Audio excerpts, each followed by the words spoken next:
complete. Sprague, I will say, had a step on the Eagles DB back there. That was Giesenhagen. That was beat just by a step, but it's out of the reach of Sprague. It'll hit the turf, and now for the first time they'll be punting. It'll be, it looks like perhaps they're huddling up. Maybe this offense wants to take advantage of the plus territory that they started in, and it looks like they're going to try and kick off.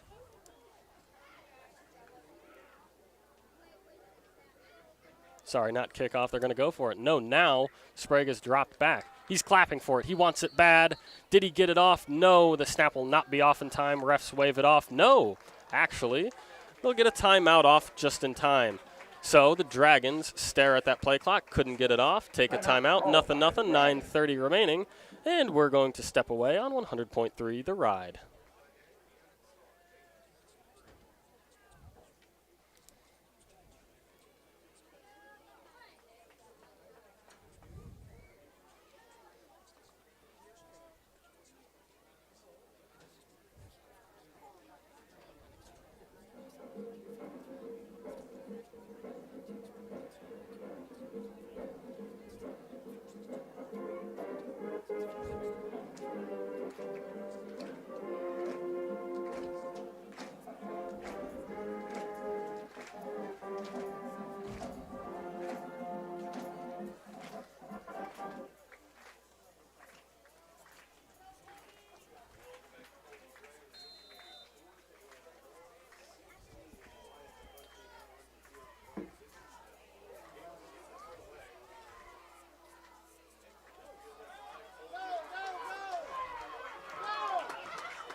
Sprague punt is returned by Casey Giesenhagen. Tackle made by Reed. We are back at Dennen Field. Christian Pack-Dimmitt on 100.3 The Ride with more Eagles on the air. Casey Giesenhagen received a nice long punt from Wyatt Sprague. It is Sprague playing kicker as a punter as well as kicker.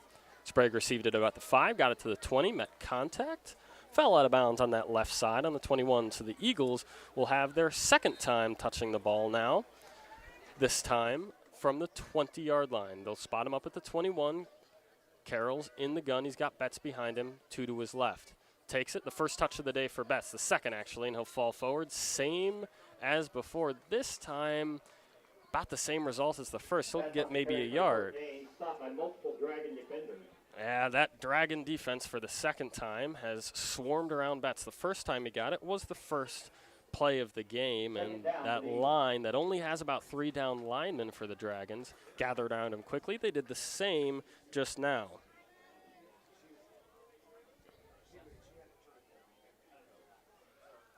Carroll's in the gun again. He's got Betts behind him again. Tubbs is close to the line on the left side. One receiver left, one right. Jumbo package in front of Carroll. The snap, he trips, but he still gets the ball out to Betts. The timing of that play was all off. Right when he got the snap, he tripped, slipped, and pushed it out on a pitch pass over to Betts. Betts will lose about 2 yards, and so it'll be third down now and 13. 8:20 remaining, still knotted at nothing. Long third down, so threatening 2 drives rather, and 2 3-and-outs for the Eagles if they're unable to convert here. 3 receivers spread to the left. Tubbs is stacked behind Voss. Not Voss, that's Foss. In the gun, Betts the motion man. Now he's rolling left. He's got pressure in his face. Trips as he cuts back to the right. He's got space in front of him. He wants to throw. Carroll is going to unload one. A wounded duck on the right side. A jump ball is caught by Giesenhagen. Oh, my goodness. He's breaking tackles and pushing his way all the way down to the Dragon 30. My goodness, the first down signal. He points his arm towards that end zone of the Dragons. Boy, did he earn it. Carroll was desperate for a long third down attempt, and he hauled one up there. High, and dropping. And now, look at that. Giesenhagen's tapping the top of his helmet. Oh, it looks like he's going to need to sub out. Oh, man, I thought he was celebrating for a moment, but it looks like he's actually favoring one of his ankles here. So he's going to get treatment on the bench. In for him, it looks like will be Riley Voss. Number 14, he's checking in. Now first down from the 31. A big play for the Eagles sets them up deep into Eagle territory, into Dragon territory. Carroll's in the gun. The pitch this time on the left side. Betts has to avoid a tackler. He can't get by him. He's hanging onto his leg. Betts trying to fall forward.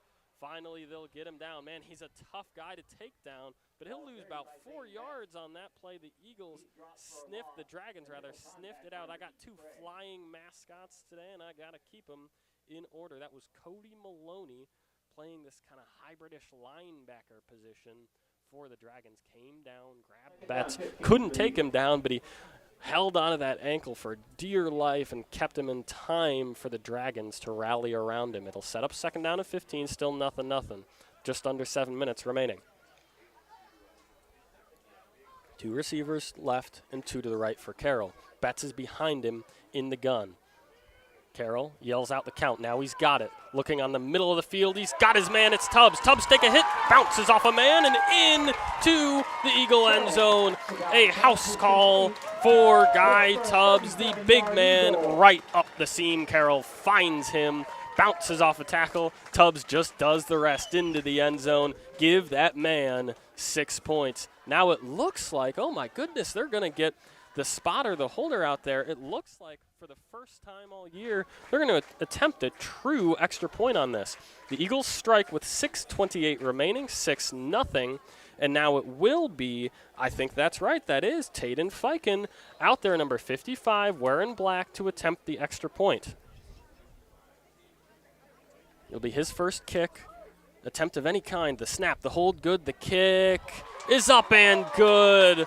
1 up and 1 down on the career for Taden Fiken. Boy, what a kick. It looked beautiful, and it'll put the Eagles up 7-0, 6:28 remaining here in the first quarter.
We are indeed back at Dennen Field as the Eagles strike first. They draw first blood on the Dragons, who are visiting on homecoming weekend. And now, ready to kick off is Taden Fiken. You know what? Casey Giesenhagen kicked off this game. Taden Fiken made the extra point.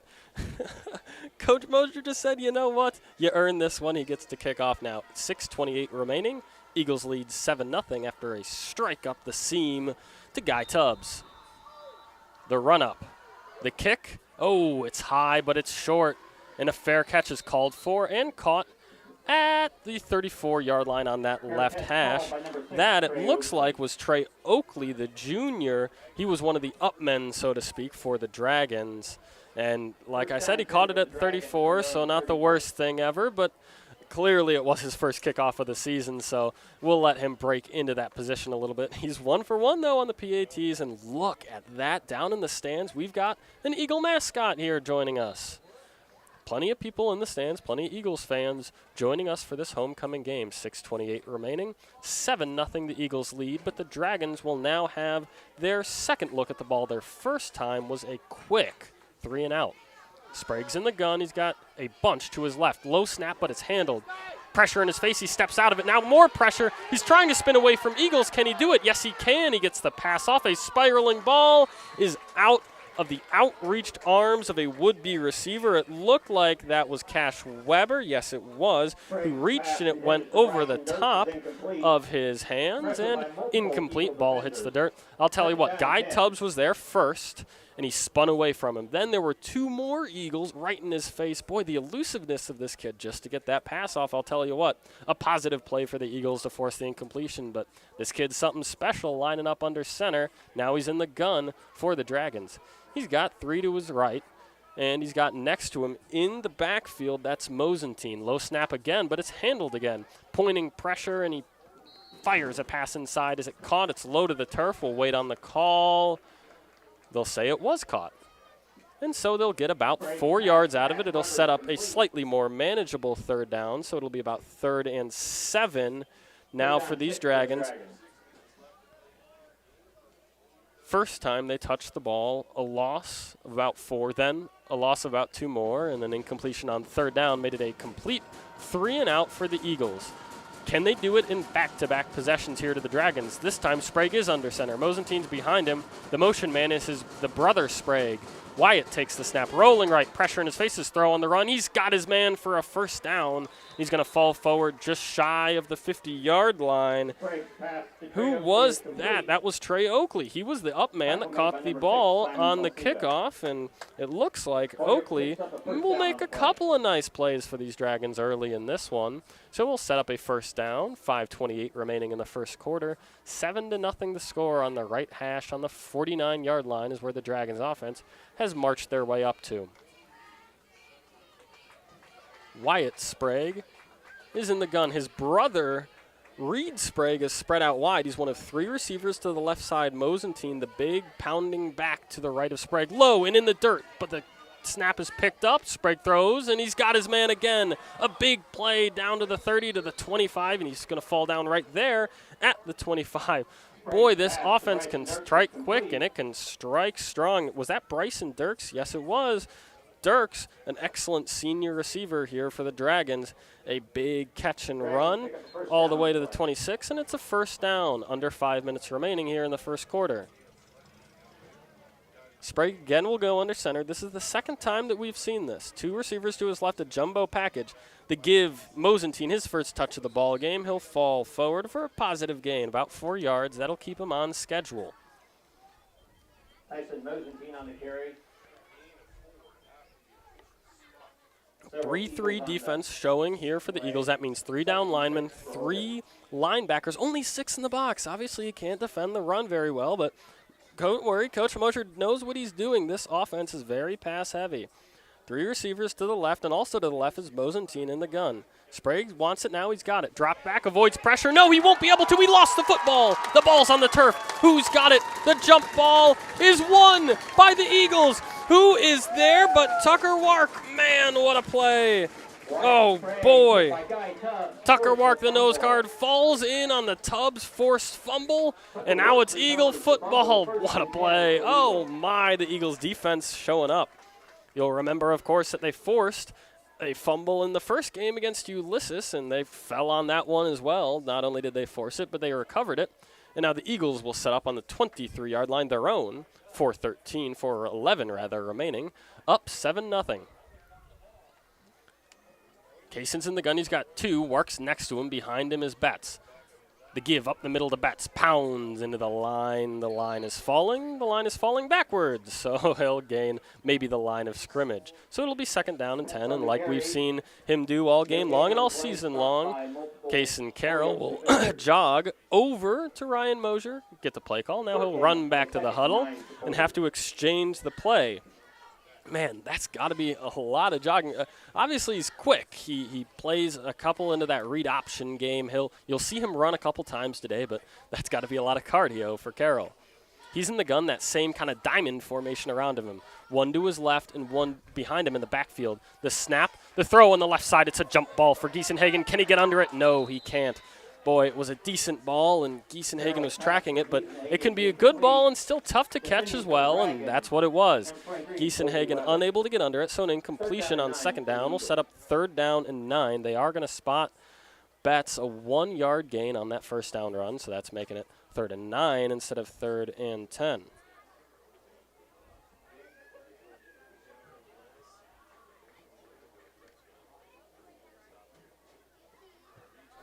Big play here for the Eagles. Can they capitalize on the forced turnovers? 3 to the left, 2 to the right. That leaves Case and Carroll alone in the gun. Wants it, now he's got it. He's looking right, he's throwing right, long over the right sideline. He's got a man, oh, in and out of his hands. He had it for a moment, but great DB work there. It looked like, man, that was really good DB work. That was Trey Oakley again. Man, he's showing up everywhere. Technically not listed even in the starting lineup. Had some trouble finding him the first time that he came up on my play sheet here, but it was an incompletion based on some great DB work there. And so it'll force Casey Giesenhagen now to step back into that punter position. He's wearing orange gloves. He's got this white kind of shooting sleeve on that left arm. And he's got a low snap, but he handles it. The punt is a pretty good one. End over end, and it bounces at the 50, takes a short dragon bounce before it's fielded down there. And it'll again set up the Dragons in Eagle territory. This time pretty close to the 50. It's at the 48. That's where Sprague, coming off that fumble, will get himself all set up. So it was a 3 and out for the Eagles, who could not capitalize on a Tubbs forced fumble and a Wark recovered fumble. And they, granted, probably kept some points off the board, but offensively were unable to do anything with it. Now the Dragons will set up. One to his right and one to his left in the backfield. Two receivers to the right and one to his left. Sprague's got it. They give up the middle. He's hit right away, pounding into that football. Man, that was some great play defensively. Brighton Dixon stopped right away. Brighton Dixon, a sophomore. I mean, you could hear that hit from up here. Good play. Loss of 2 on the play, and that'll set him exactly at the 50-yard line on that left hash. 2nd and 12, 2:50 remaining here as the first quarter starts to wind into its last little section here. Sprague will be under center. You don't see it a lot in college, but it is a feature of the West Coast offense that head coach Dusty Sprague likes to mimic. Some motion in the backfield and the pitch to the motion man. He's picking his way forward, and he won't get anything. He'll maybe get a yard from that line of scrimmage, but not to the original first down line. So it'll be, oh, they're going to give him a tough spot there. So it's all the way back to 3rd and 12. I'll tell you what, this Eagle defense has looked very good. The numbers that this Dragon offense has put up have been, frankly, guys, staggering. But the Eagles defense was not taunted at all by this, a daunting task so it can be, and they've stopped them so far. 3rd down and 12, under center again is Sprague. Wants it, now he's got it, he's gonna roll right, no. They're gonna stop the play. It looks like illegal motion. Was it false start or illegal motion? We'll wait now on the call, and it is gonna go against the Dragons, who will make their 3rd down even tougher. It is a false start, so it'll be 3rd and 17. Clock stops at 1:56 remaining. Eagles leading 7-0, courtesy of a strike, a 35-yard one from Carroll to Tubbs up the seam to put the only 7 points on the scoreboard in favor of the Eagles. Tough situation here for the Dragons. 3rd and 17. Can they convert? He's in the gun. 3 bunched to his right. Got it rolling right, throwing right, got his man in the flat, cutting up field, trying to make his way. Will be well short of the first down marker, but he'll fall forward to the Eagle 45. So if they want to go for it, it's a little bit more manageable. Obviously, you've got a high-flying offense that might want to do that. Dusty Sprague will meet the head coach, will meet his nephew, Wyatt Sprague, the starting quarterback, over on the sideline. He'll get the play just like Carroll does, the quarterback for the Eagles meets with Mosier. And now they're going to go and set up for, it looks like, an attempt, a 4th down offensive attempt. So it's 4th and 7, a minute remaining. Trying to come back from down 7 are the Dragons. No, a pooch punt. He steps back and kicks it long, high, dropping at the 5, and it bounces right into the end zone.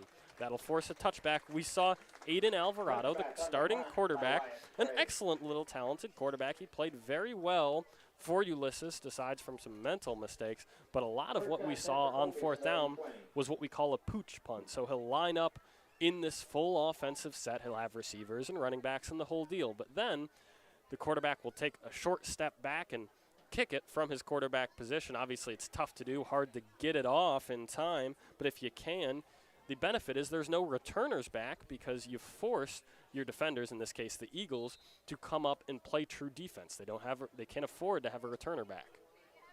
So it will be a touchback, and the Eagles start at the 20. Carroll's in the gun, 3 to his left, and Betts behind him in the gun. The snap, the give.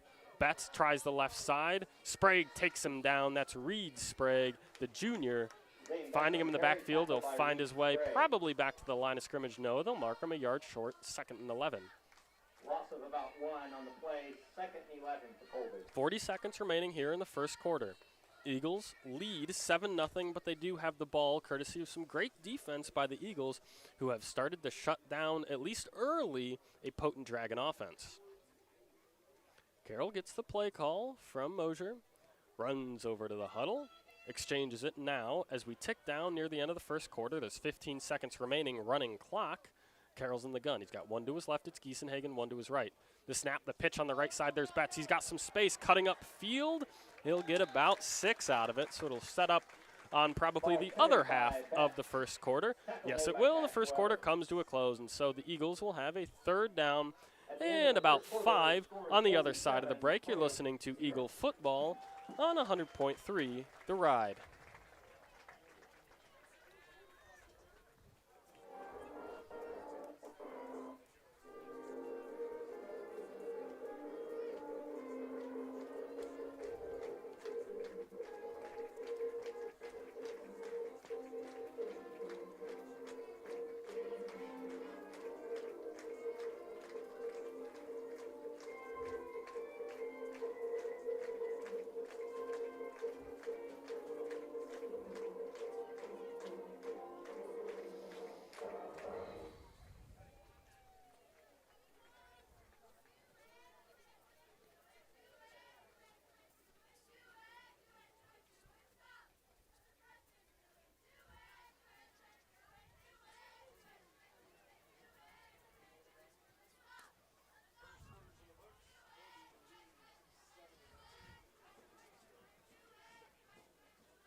And we are indeed back at Dennen Field, and the teams are switching sides now, so it's a little bit closer to where I'm set up in the press booth. Slightly easier to see, but can't complain about the view. I'm right near the 50, so pretty good view either way. And it looks like the Dragons are back on the field, but Eagles still making their way out. They lead 7-0, but after some great defensive plays, the Eagles have been unable to capitalize on a couple of them.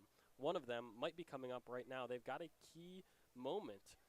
3rd and 3 on their own 27-yard line. And like I said, it's 3rd and 3 now. So they got a good spot on that Betts run and gave them about 8 yards.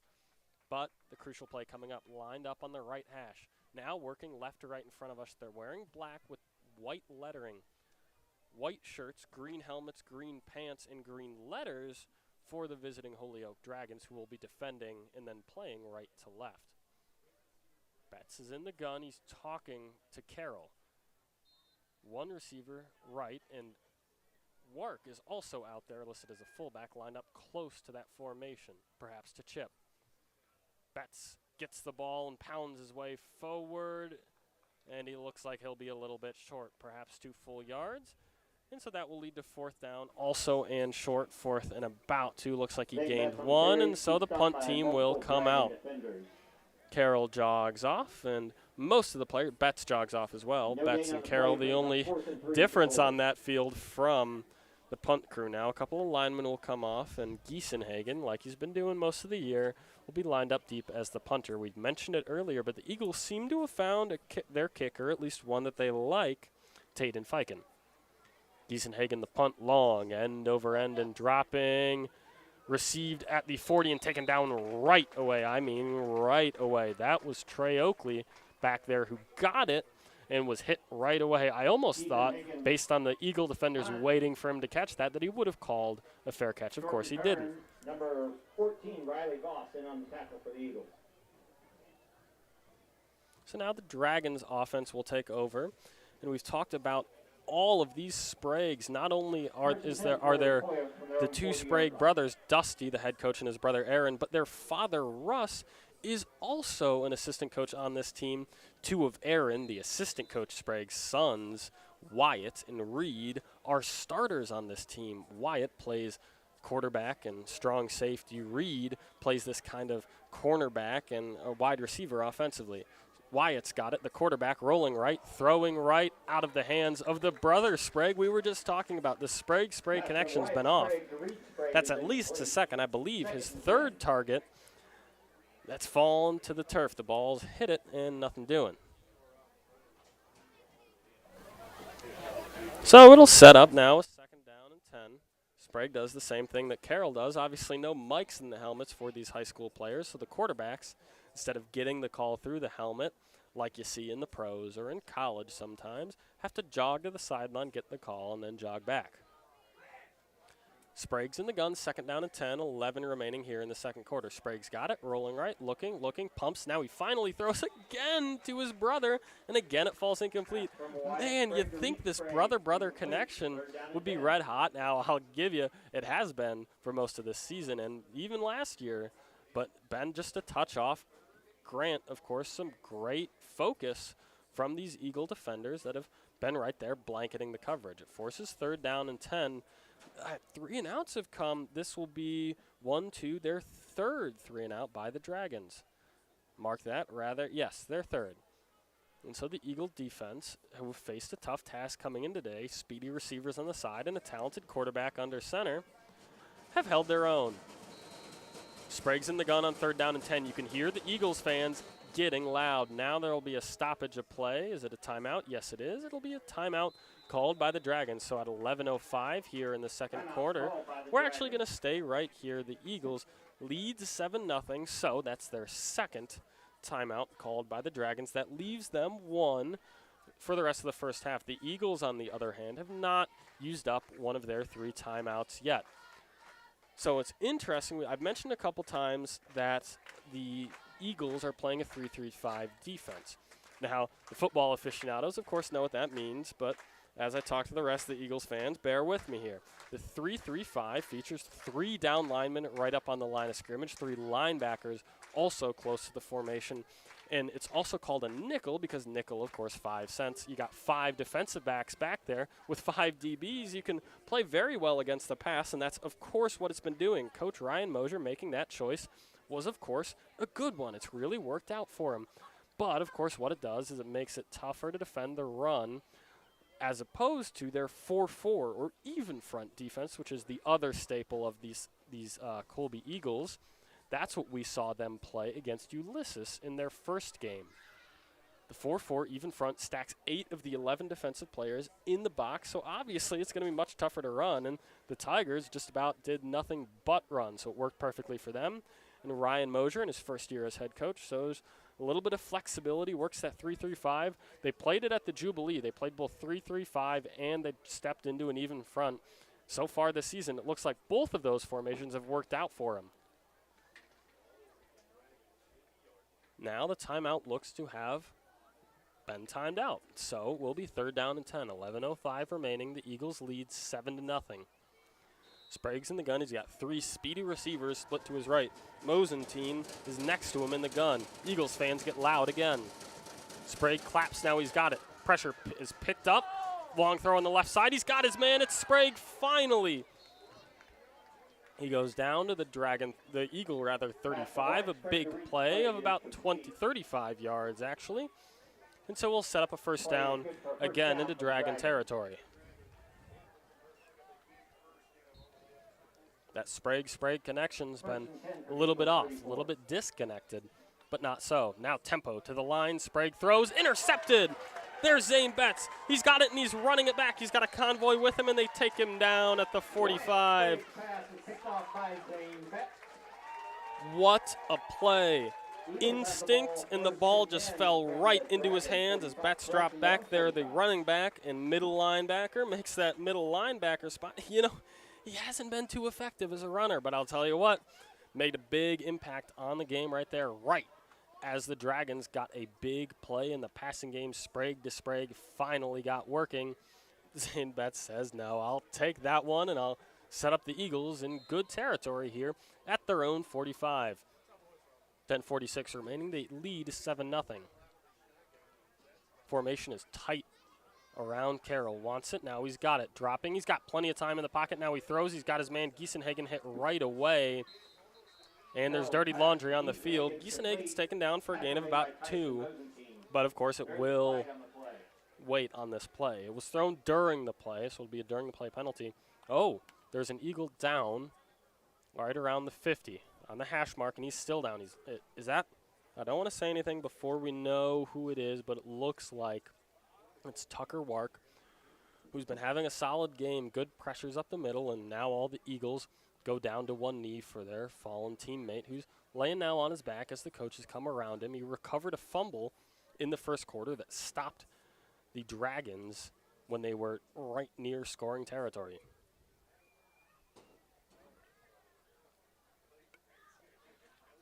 .40 remaining here in the second quarter. Eagles 7-0, courtesy of a Guy Tubbs 35-yard catch up the seam, and that was set up, if you remember, by Casey Giesenhagen. There he goes. Tucker Wark's on his feet.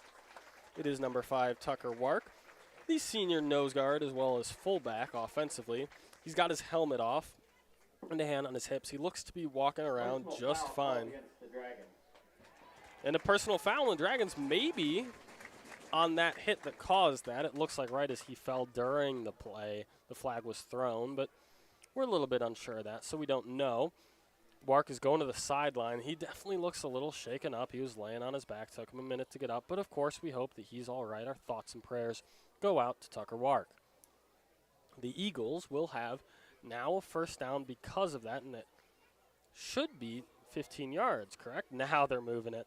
The ball was still sitting where it was before, and now they'll march it 15 yards up. So all the way up to the Dragons' 40. Right near the middle of the field is where the Eagles' offense will set up, and their huddle actually was back at their own 40 where the original line of scrimmage was, because they were already in the huddle before the referee moved the ball up the field. 10:40 remaining in the second quarter. Carroll checks at the line. He talks to all his offensive linemen. 2 to his right, 1 to his left. Close formation around Carroll. Wants it, now he's got it. He's looking to throw, looking left. Now he's rolling left. Avoids pressure, steps up in the pocket. Now he's going to run, and he gets back to the line of scrimmage before he's taken down from behind. That was Luke Roberts, the junior defensive lineman, jumping over the back of the running Carroll to take him down and force second down and 10.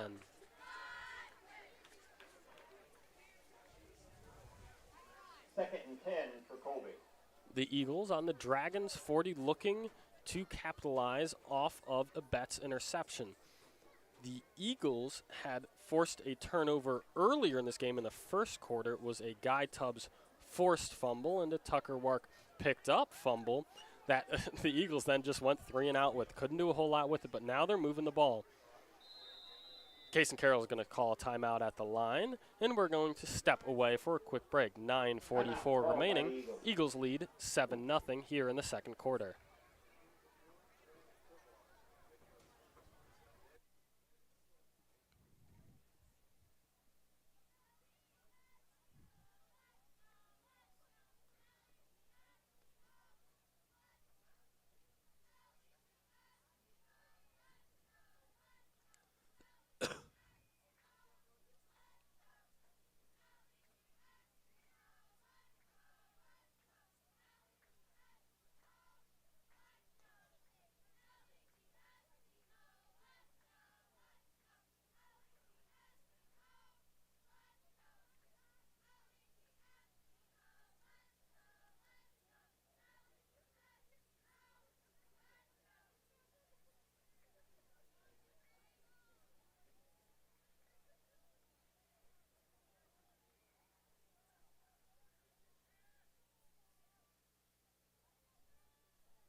We're back in Dennen Field as Case and Carroll gets it, gives it to Betts, and picks his way forward for about 3.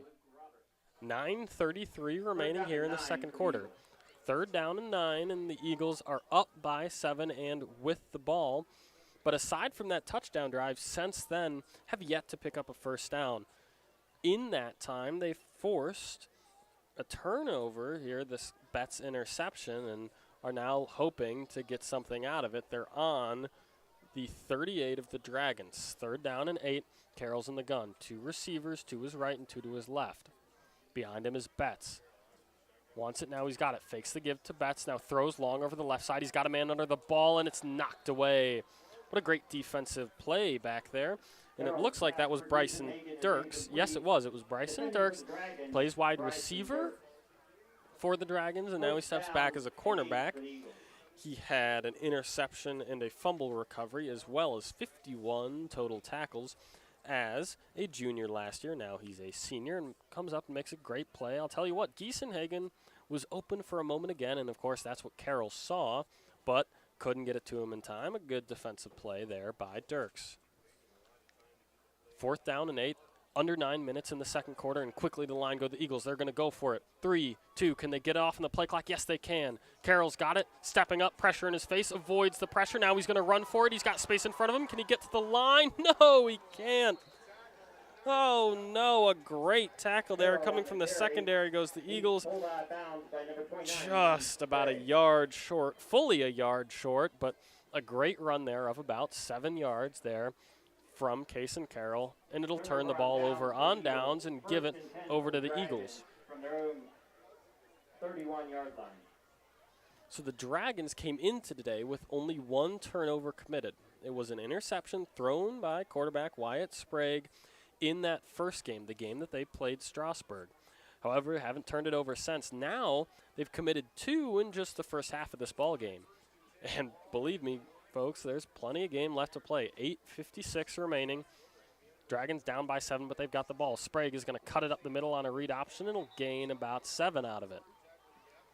We've talked about, so far in this game, his elusiveness, his dodgeability back there. The Eagles' defensive line has done a really good job, frankly, of getting at him. They've shown him pressure. They've put men in his face, and a lot of the times, not all the time, he's gone down, and of course Guy Tubbs forced that fumble, but a lot of the times Wyatt Sprague has been able to get out of it, to spin. Sprague gives it up the middle. Mosentine will get nothing at all. In fact, he'll lose a yard, and it'll set up a more manageable for the Eagles defensively 3rd down. They're going to say he got back to the line of scrimmage, so it'll be 3rd down and 3, 8 minutes remaining. Can the Eagles, after a turnover on downs, force now a 4th down stop?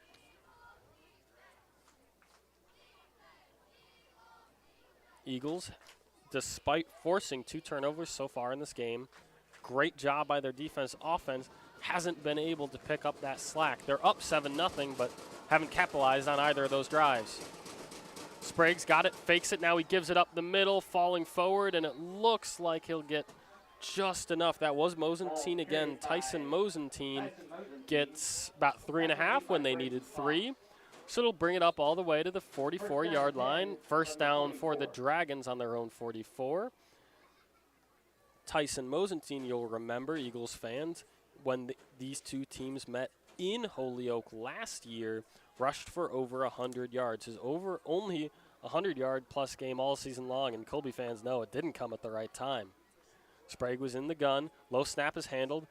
Screen on the right side. He's got his man running out and dragged out by Giesenhagen. That is Bryson Dirks out there. Caught it, made one man miss, and then fell forward out of bounds for about 7 yards. They'll spot him 8. 2nd down and 2. Bryson Dirks, one of the speedy wide receivers on the outside for these Dragons. Dirks, a senior. Cash Weber, a senior. Cody Maloney in there sometimes even. And the guy that we've mentioned many times, Trey Oakley, has come in and had a big game as well. Sprague's empty in the gun on 2nd 2. Low snap again, handled again. Steps up in the pressure. Long throw on the right side. Can he get under it? Yes, he can. His brother, Reed Sprague, trying to break a tackle. He can't, but he'll fall forward inside the 10-yard line. He beat Riley Voss on the play and had a jump ball. It looks like Riley Voss just wasn't able to find the ball in time because It was a good pass, but it floated for a little bit, and Reed Sprague actually had to come back to get that ball and couldn't quite get it in stride, and Voss was stride for stride with him, so he ended up overrunning the play. First down and 10 on the 10 of the Eagles. Dragons knocking on the door. Can the Eagles defense step up? Snap is in the dirt. Sprague falls on it, but so do the Eagles. Zane Betts is right there, and he's quick into the backfield, and he's strong with the takedown. A sack. Down goes Wyatt Sprague. Second down now and 15. Second down goal from the 14. In comes Taden Fiken defensively. Cameron Lilly, one of the D linemen, going to check out and take a quick breath. He's getting some water on the sideline. Taden Fiken, we saw as the kicker earlier today. Now he's in a three-point stance defensively. Sprague, motion, the receiver Sprague in motion. Sprague's going to cut it upfield himself, and he trips and falls trying to make a cut, and he'll fall down to the 5-yard line. It'll set up third and goal from the 5. A huge play, and they've had 2 of them. Sprague to Sprague once, couldn't turn into anything because, of course, 2 plays later, the interception to Betts. Now Sprague to Sprague again. Can the Eagles shake off a big play and come up with a big stop on third down? 5:34 remaining, 5:33, 2. There's 5:30 remaining here in the second quarter. The Dragons down by 7-0, but threatening. 3rd and 5. Sprague's got it. He's rolling right, throwing right. He's got his man at the 5, cuts up field, working towards the goal line. He's got it. He's in for a touchdown. That's that man we've been talking about all night long. It's Trey Oakley, the junior, wearing number 6, and he fights through an Eagle defender and dives into the end zone. He'll get it. 4-6. And an extra point away here. No, they're going to go for 2 in an awkward formation. Wyatt Sprague to throw on the left side. An Eagle's there, but he avoids him. Cuts up field. Dirks is near the end zone. He falls in, and he converts it for 2. That was Bryson Dirks, the senior receiver we've also mentioned. Boy, they've got plenty of talent at the receiver positions. Made a man miss. Cut up field. And now the Dragons are up by 1. We're going to take a break on 100.3 The Ride.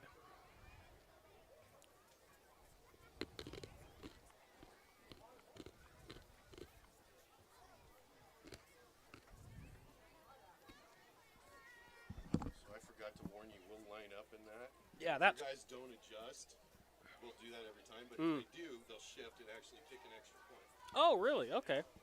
Thanks. That's some Patrick Mahomes stuff right there.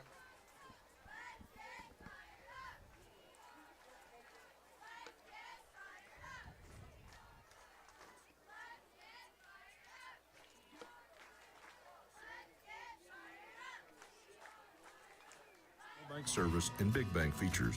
You can safely send and receive payments from friends using our mobile app, transfer funds between banks, control your debit card from your phone, integrate with Apple, Samsung, or Google Pay, and enjoy personalized budgeting tools.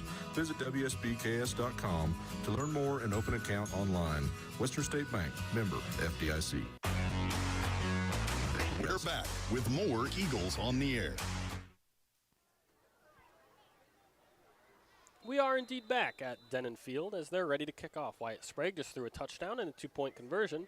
And now he's kicking off low, but end over end. Tough field there. Back at the 10. Cutting up field, 15, 20. Can he make Dragon defenders miss? He can for a moment, but he'll get about to the 22. And it looks like that was Talon Ward, the sophomore. One of 2 returners. We see that a lot at the upper levels of football these days. 2 kick returners on kickoffs, of course, after scores or halftime to begin the game, not on punts as much. But kickoffs, you get 2 back there, so that way you can get under the ball easier, gives you a better chance at a return.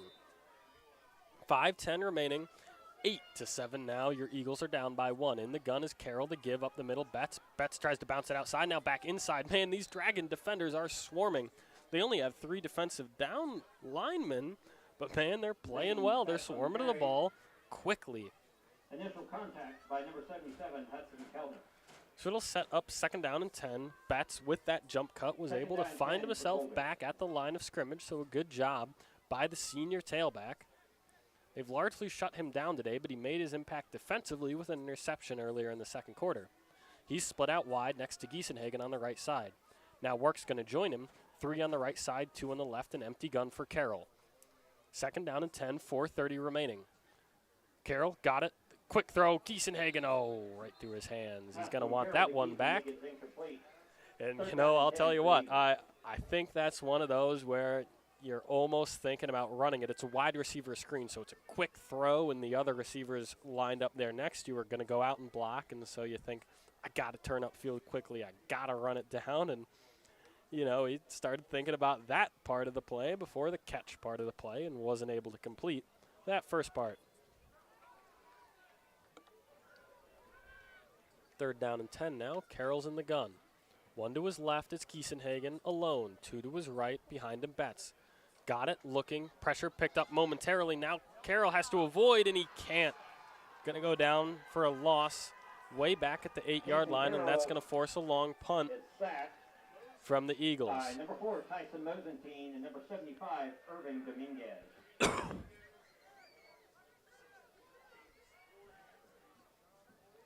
So a difficult play there for Carroll to make. It looked momentarily like the offensive line and Betts, the running back, were able to pick up the blocks because they were. And then they were able to break through. No one was open downfield. Carroll looks a little frustrated on the sideline. Mosier gives him a pat on the back. And now Giesenhagen grabs that errant snap.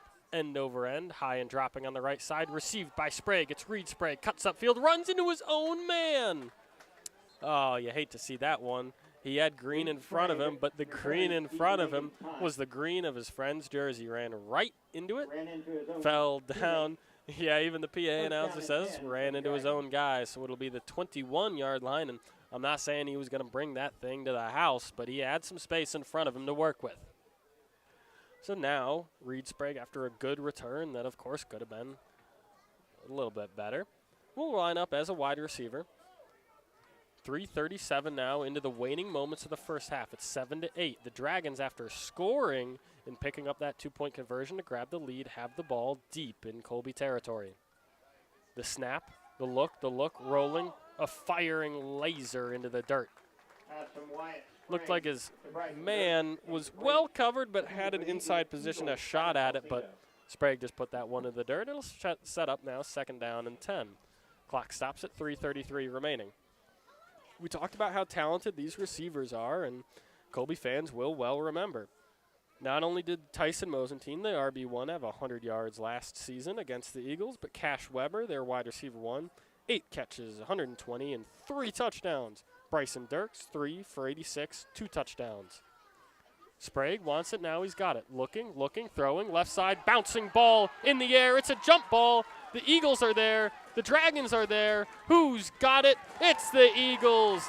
INT number 2 of the game for the Eagles. This time it's Talon Wark jumping up in there for the tipped ball. It was a jump ball for a moment, and it's a basketball play there. Who wants it more? Talon Wark, the sophomore for the Eagles, clearly did.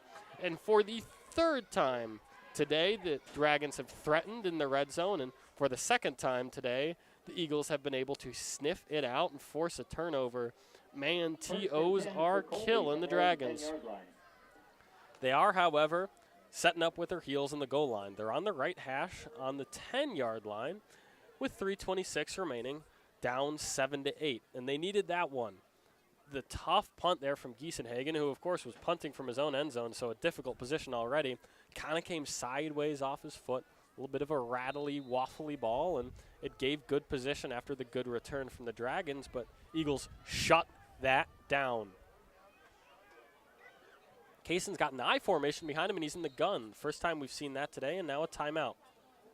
Timeout taken by the Eagles.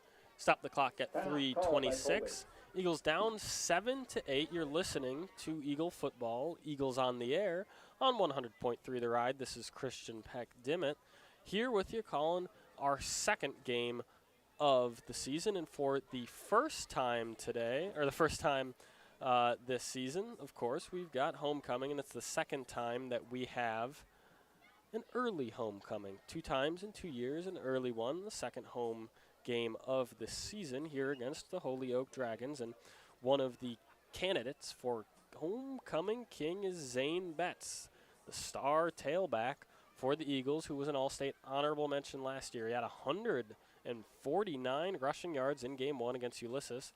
He's been largely bottled up offensively by the Dragons, who've really been hard-nosed defensively. However, of course, he has that INT that took away a scoring opportunity from the Dragons. Now, after the timeout, 3:26, down 7-8, here are the Eagles. Carroll's in the gun, 2 to his right, 1 to his left. The snap, the give, bats up the middle, avoids men in the backfield. No, pushing over Dragon defenders as he falls forward for about 3 yards. I'll tell you what, it's almost hard to put into words what this kid does to defenders going downhill. I mean, he makes the gain of nothing, right? He makes the get back to the line of scrimmage, the gain of 2, of 3, look spectacular, look difficult because, I mean, look how many Dragon defenders he's pushing off of him just to get there. 3 receivers in a bunch formation, but far from the offensive line over on the left hash. Motion man is Betts. He's on the left side now, 4 on the left. Carroll's in the gun, looking left, throwing left, a laser. He's got his man. It's Tubbs, cuts upfield for a first down. He's got much more. He pushes off another Dragon and falls forward for even more. Down to the 36-yard line goes Tubbs, their own 36, 2:38, and ticking. Now it'll stop as they move the sticks, and then it'll start again. Eagles working just a little bit here against their own clock. Tubbs caught a touchdown, the only Eagles score of the game earlier for 35 yards, and now another big one. Tubbs is lined up now on the right side of the formation. He's very close in that bunch. Carroll's got it, the pitch outside. There's Betts. Betts is taken down deep in that backfield. A great defensive play there by Tyson Mosentine. Mosentine playing in kind of this hybrid outside linebacker position. Whenever you have only 3 defensive linemen, your extra DBs, your linebackers kind of have to play these. You'll call them anything you want depending on the coach. It's a rover, it's a spur, it's these kind of odd little hybrids that play real close to the line of scrimmage, even though sometimes they'll be split out covering a wide receiver. So you ask a lot of these linebacker types, and of course he came up with a big play there. Oh, an Eagles holding call called as well, and it looks like for the moment they might decline it. We'll wait on the call and pass that along to you. No, they'll accept it. The line's moving all the way back. So instead of taking the loss of, it would have been about 4 yards, they'll take the loss of 10. However, the loss of 4 yards would have taken up the down. It would have been 2nd down and 14. Instead, it's 1st down and 20. So it's kind of that mind game, and that's, what you have a coach for, is to make decisions like that. Dusty Sprague, the former Colorado Buffs wide receiver, now head coach in his 7th year for the Holyoke Dragons, will choose to move the Eagles offense all the way back to their own 25-yard line, and it just sounds ridiculous. 1st down and 20. They've got a long way to go. 2 to his right, one of them's Tubb, one of them's Wark. 1 to his left, it's Giesenhagen. In the gun is Carroll. Wants it now. He's got it looking at right side. There's Foss. No, it's Tubbs underneath the ball. Oh, almost made a diving grab. Hit his hands, but then it hits the turf, so it's incomplete. 2nd down now and 20. So, of course, with a little bit of retrospect on his side, it seems that Coach Dusty Sprague has made the right decision. Instead of 2nd down and 14 a play ago, you take a couple more ticks off the clock, and now it's 2nd down and 20. So 2:10 remaining, in the Eagles with the ball, but down 7-8 and in a tough position. They're on their own 25-yard line, and they've got to go 20 yards to pick up the first. They have but 1 timeout remaining, though 2:20 isn't too much to be working against the clock at this point. They need a big play before they need to worry about the clock. Now a timeout. Flag on the play. No, what? A flag on the play. Referees are going to discuss this one, and Ryan Mosier is inside the numbers. He's going to talk. He's talking to his crew, so both teams will huddle up as the referees do so. The referee made the waving hands of his hands over the top of his head as if to say timeout, but it looks like the PA announcer said flag on the play, and that might be what it is. We're waiting on the call. Delay of called game. against Colby. Oh, no. The Eagles will take a 5-yard penalty. Delay of game. The 25-second play clock hit 0, and no one, it looks like, including me or the Eagles offense, even knew it. So it'll march them 5 yards back. If you had to make the play any harder to get, now it's 2nd down and 25. Carroll's in the gun, 2 to his left, 2 to his right. Wants it, now he's got it. Rolling left, stops and throws long over the left side. There's a man under it, but it's knocked away. That's the quarterback on the other side, Wyatt Sprague, who leaped up and knocked it away. But I'll tell you what, there were plenty of Dragons behind him. It looked like probably an ill-advised throw.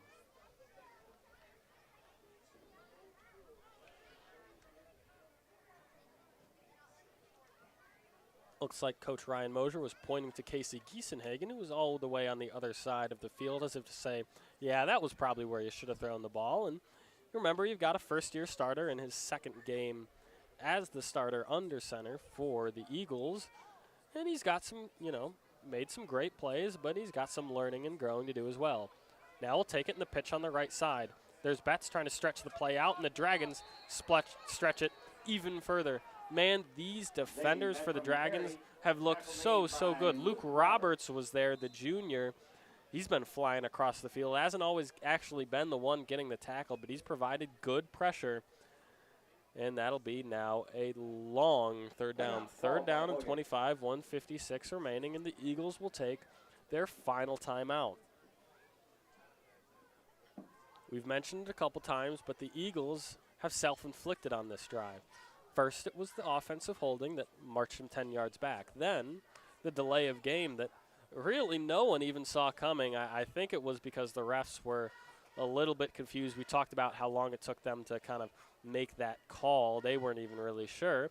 But that marched them 5 yards back even further. So 2nd down now at 25 on what was a promising drive. Kason Carroll found his tight end and his big target up the gut. Guy Tubbs, who caught a touchdown earlier, caught a big one to give the Eagles all the way up to their own 36. But it's just been backwards plays since then, and now they've got a very tough position, lining up on the right hash on their own 20-yard line, 4th down and 26. Clock is stopped at 1:56 remaining. Eagles down 7-8. And it looks like they're going to have to punt. Giesenhagen is deep back there. He's had some ups and downs as the starting punter. He's got it. Now the punt, this one is certainly going to be an up for him. A nice dropping punt at the 40, and it takes a big, long, and now a couple of short, but still good. Eagle bounces all the way down to the Dragon 55. So with 1:44 remaining here in the first half, and just before halftime, the Dragons offense will have just a little bit of time to work with. They are out of timeouts. They are up a point, so you know, even if you don't get anything out of this, I'm sure they'll be happy taking the lead at the very least into halftime. But with 1:44, 8-7 lead, the Dragons will look to add to it. We talked about how potent this offense can be.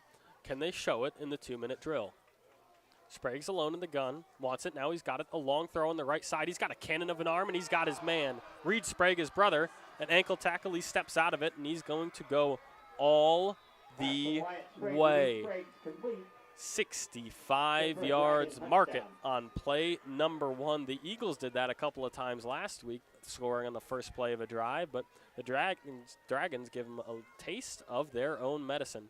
And now we're going to see this awkward 2-point try. There's 3 linemen in front of Sprague, 3 receivers split out to the left, 3 to the right, and we hear that they're just going to run this until we adjust to it, and we'll see if they do adjust to it. Now they will. Because Sprague is also the kicker, it gives them this opportunity. The motion of the formation now sets up a placer, a holder, the long snapper, and there it is. Sprague will take an extra point. What an awkward formation. I've been following football for a long time, but because it's very rare to have a quarterback who's also a punter, who's also a kicker, this might be the first time that I've really seen them, any team, do something like that. It's very unique, and obviously it worked for them. The Eagles didn't adjust to that awkward formation early in the first touchdown that they scored, and they were able to get a 2-point try out of it, and a successful one. Now, the Eagles were able to adjust to it. They had men over on the awkward sides of that weird little formation that the Dragons showed to them. So the Dragons said, we've seen this before, and they'll rotate up and do a full offensive line in front of Sprague, who steps a couple of yards back and calmly kicks it through. So 15-7, and it is a one-possession game, but to tie it up to make it true one possession, you'll require a touchdown and a 2-point try. 1:35 remaining here in the second half. The Eagles, with one timeout remaining, will have enough time to try to use what is called their NASCAR formation. It's not specifically a formation, but it's a way of playing NASCAR, of course, as fast as we can go, as Coach Mosier described it. Now, after throwing a long touchdown and kicking an extra point, Wyatt Sprague, the senior quarterback, will step back as the kicker to kick this one off from the 35 and the 35-yard line, of course, where he just threw a long touchdown. 1:35 remaining, 15-7 the score. Holyoke is up.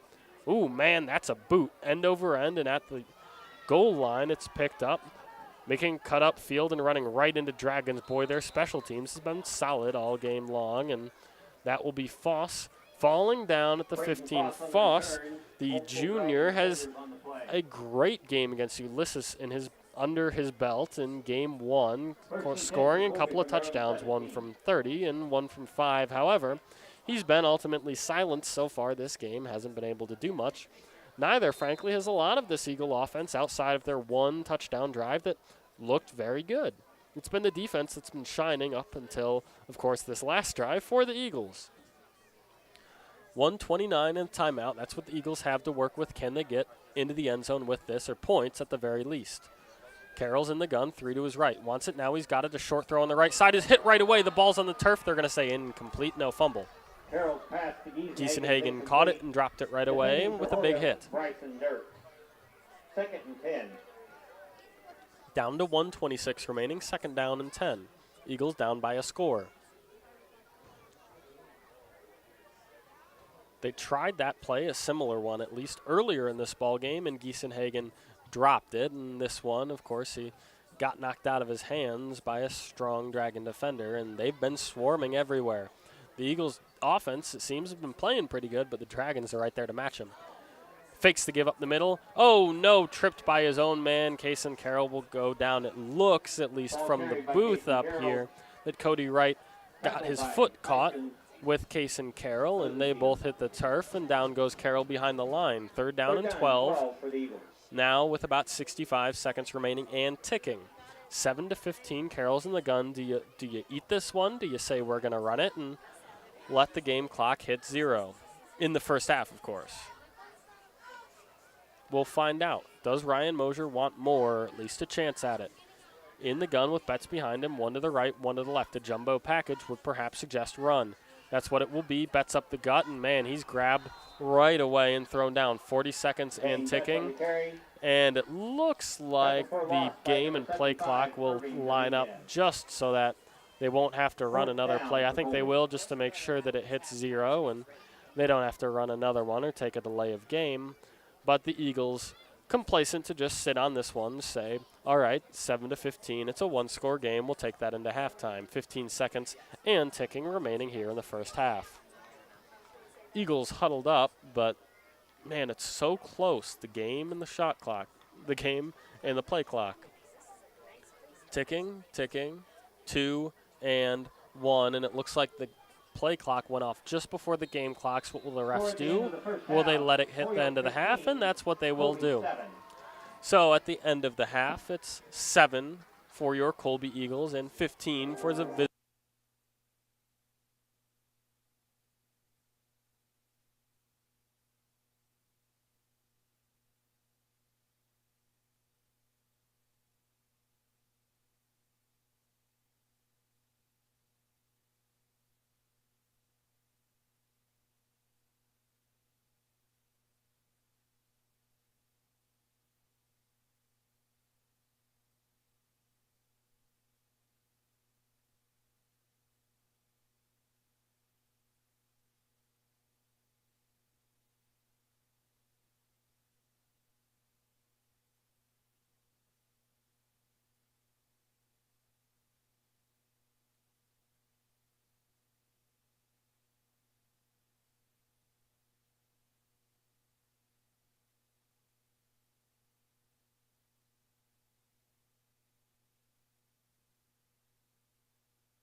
before you take your big shot, see what your receivers can do down the field.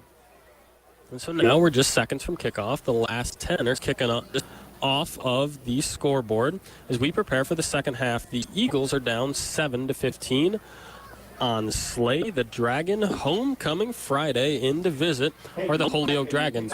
The night game is in full effect. It's Friday Night Lights in all its glory. The Eagles are going right to left in front of me, black, wearing white numbers. White top, green helmet, green numbers, and green pants for the visiting Dragons. Tabor flanking a long, high end-over-end kick, falls at the 25, up to the 30, to the 35, and that's where he'll go down at the 36. Is that up-man returner, and Taylor Marks still getting used to that starting kicker position. Kick didn't quite get as far as probably you would have wanted it, but gets to an up-man who's able to get it to about the 36. That's where the Dragons' defense will set up for the first time here in the second half. It looked good in spurts. Good, right? They've been largely bottled up, 3 and outs all across the board, of course, by this Eagle defense, but big plays as well. The give up the middle. We'll go for about 2. Mosentine, largely last year, was so-so, right? So he had 339 yards and 4 touchdowns as a rusher, and that's solid. Nothing too great, and you can't knock it against him. This is a high-flying offense that won't give him a whole lot of touches as a runner, but the one game that he can really remember, almost a third of his yards last year came against Colby, and so far the Eagles have taken that personally. He's been bottled up as well. 11:21 remaining. Eagles down 7-15. Sprague's in the gun. He's got that diamond around him. He's going to roll right, and the diamond's protecting him, but now the Eagles get through the protection, and he's got a throw, and he gets it to his man. Was he able to catch it? It was right near the turf. Russ will say yes. Gain of, they'll give him 3. That was Bryson Dirks, a senior, showing up again. He's got a touchdown today, and he's quite good. You Eagles fans will remember the 2 touchdowns that he caught last year, but he's real solid. You don't want to mess with him. He's got speed on the outside, but the Eagles have plenty of speed defensively at their cornerbacks, and they've done a good job keeping up because, of course, catches like that underneath, you almost give up. Oh, now a late penalty. A late penalty against the Eagles that has yet to be announced marches them 15 yards back. Roughing the passer was called against. Oh, a late roughing the passer. Oh. That's a brutal one, and frankly, I didn't see it. It looks like he got hit right as he was throwing it, but clearly the refs disagree, so 15 yards up the field, and now at the 46. Low snap for Sprague, handles it. He's going to run it himself, runs right into the teeth of that Eagle defense, and it looks like that's Guy Tubbs. Yes, it was. The big man playing tight end. Also, O-lineman gets some taps on his helmets from teammates as he comes up and makes a good play. Wyatt Sprague falls forward. He'll get maybe half a yard out of it. Second down now and 9. 10-15 remaining here in the third quarter. Just a couple of minutes here starting in this second half. It's 15-7. The visiting Dragons up by 8, and now they've got the ball in Eagle territory. Sprague's in the gun, Jumbo in front of him. The snap, he's looking to throw, long over the left side. That's a beautiful spiral, and it drops in. That's Dirks again. Dirks making his presence felt early, his second catch, but this one, the big one, all the way down to the 20-yard line. No, they're going to spot him all the way up at the 15-0. Eagles fans won't like that spot, but on the left hash is where they'll set up. First down and 10, and they've got 5 yards in between the end zone where they can set up and grab another first down without having to score a touchdown. And Eagles fans are so-so, of course, on both of those options. You don't want to give them either a first or a touchdown, but 3 receivers are spread to the right. Extra lineman in front of Sprague. Wants it now. He's got it. Steps up. Avoids pressure. Now he's got more in his face. He's got to avoid it again. Throws on the run. He's got his man. A bobbling catch. And into the end zone. Man, boy, that's a tough catch to make. And it's Tyson Mosentine out of the backfield to make a tough catch. And the very first drive of the third quarter of the second half. A big one. The Dragons, bottled up for a moment on third down, make a big play, and then now score a touchdown. They're going to do this awkward extra point dance they do, and it looks like the Eagles rotated to it, so they're going to step back and attempt an extra point. That's just what they'll do. up and through the uprights. 21 now the score, 22-7. 9:28 remaining. We've got more Eagle football on the other side of the break on 100.3 The Ride.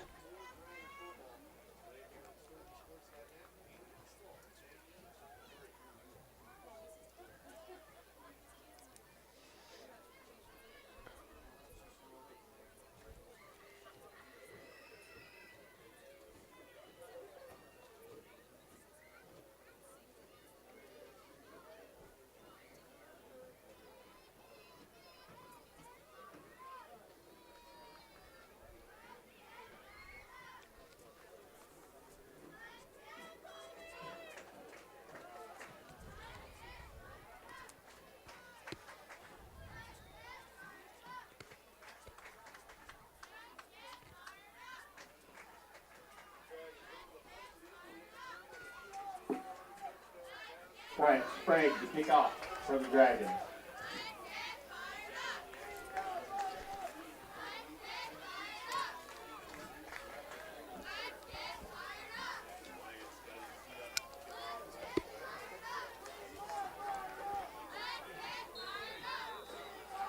We are back in Dennen Field. Christian Pegg-Zimmett on 100.3 The Ride as Sprague, after tossing another touchdown, is back to kick off long and end over end and received back there at the 15, cuts it upfield. Now he's got a little bit of a hole, and now he's got a big one.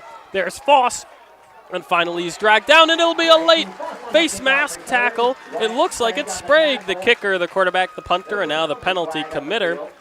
Got his hand into Foss's face mask, and that, of course, was Braden Foss wearing number 7 for the Eagles. He hasn't really had any plays to make at wide receiver, but he made a big one right there as a returner. Gets it all the way up to the 41, and now we're waiting on the call officially, but probably it will be either 5 or 15, depending on what they deem. Personal foul, face mask. Colby It will be a face mask penalty, and now this will depend. It used to be this way where it was a choice, where depending on the severity of the face mask, you could pick either 15 or 5 yards up to the referee, and it looks like clearly they've chosen 15 because Braden Foss was standing there after the tackle with his helmet off. His helmet is sitting over on the turf next to him, and as much as in for that play as a kicker, Wyatt Sprague can complain about it. I mean, his helmet's off. How much can you really do? So a great play in the return game gives a little bit of a spark to this Eagle offense that now has a chance. Casey Giesenhagen's trying to hype him up. He's lined up on the left side close to us, close to this crowd.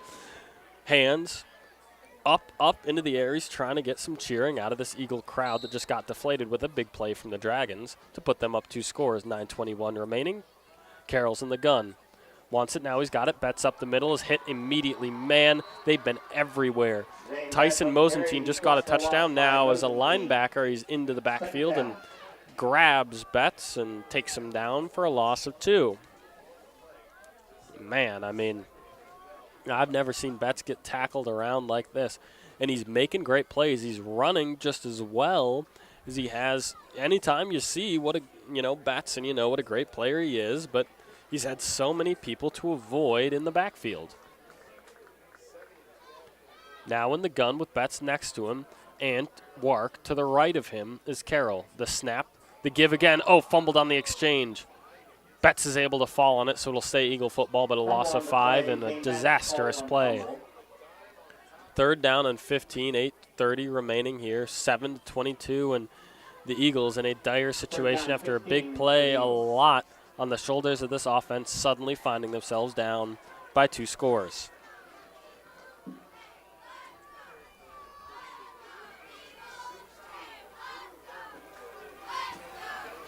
Two to the left of Carroll. 4, no, just 3 in a bunch formation over on the right side. Carroll's alone in the gun. 8 minutes remaining. Carroll wants it now. He's got it rolling left. He's got pressure. He wants to run it now. Stiffs arms one man. Can he stay in bounds? He's tight roping, and he'll be forced out of bounds just short of that 4th down, or that 1st down marker, but it'll set up a much more manageable 4th. If indeed that's what the Eagles want to do, it looks like that's what they'll go for. Favorable spot for the Eagles gives them 4th down and about 2. On the play.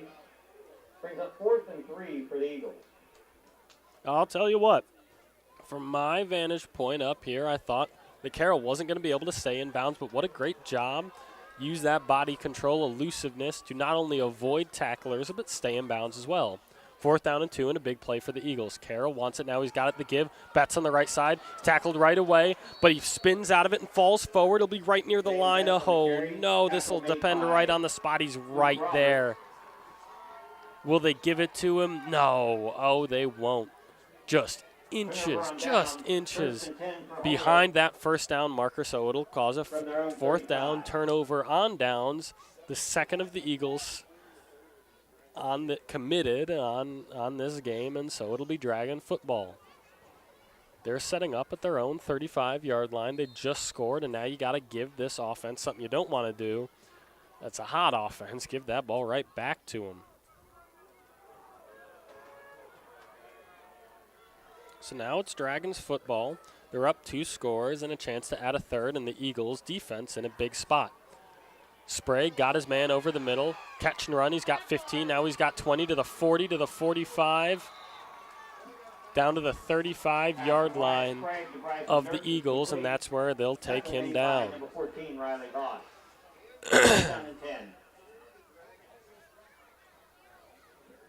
35-yard line of the Eagles is where the Dragons will grab a 1st down, and now this offense is rolling. I mean, it's really been moving, and Sprague is perhaps finding the groove that he didn't have for a lot of this first half. Now, with 7:38 remaining here in the 3rd quarter, the Eagles need a big stop. Wants it now. He's got it to give up the middle. Mosentine's got a little bit of a hole, and gang tackling will get him down after a gain of 10. He'll be right near the spot. We'll see if they give him a 1st down. Initial contact by number 10, Talon Ward. No, it looks like they'll mark him a little bit short, so it'll be 2nd down and a short one for the Dragon offense, setting up on the right hash on the 26-yard line. Eagles offense was in a big spot, was just so very close, but wasn't able to complete it. Now, obviously, largely the same players. The Eagles defense needs to step up. Sprague in the gun, 2 to his right, 2 to his left, wants it now, he's got it. Throw on the right side, a short one near the turf. Is he able to pick it up? We're going to say yes, it is a catch down at the 15, and that'll be enough for a 1st down. 1st and 10 from the 15. Boy, he's had a couple of those where he's just fitting it in about a foot above the turf where the receiver has to come in and dive on that ball, and most of the time they've been able to do it and make good plays down near the turf. Talked about how skilled and experienced these receivers are.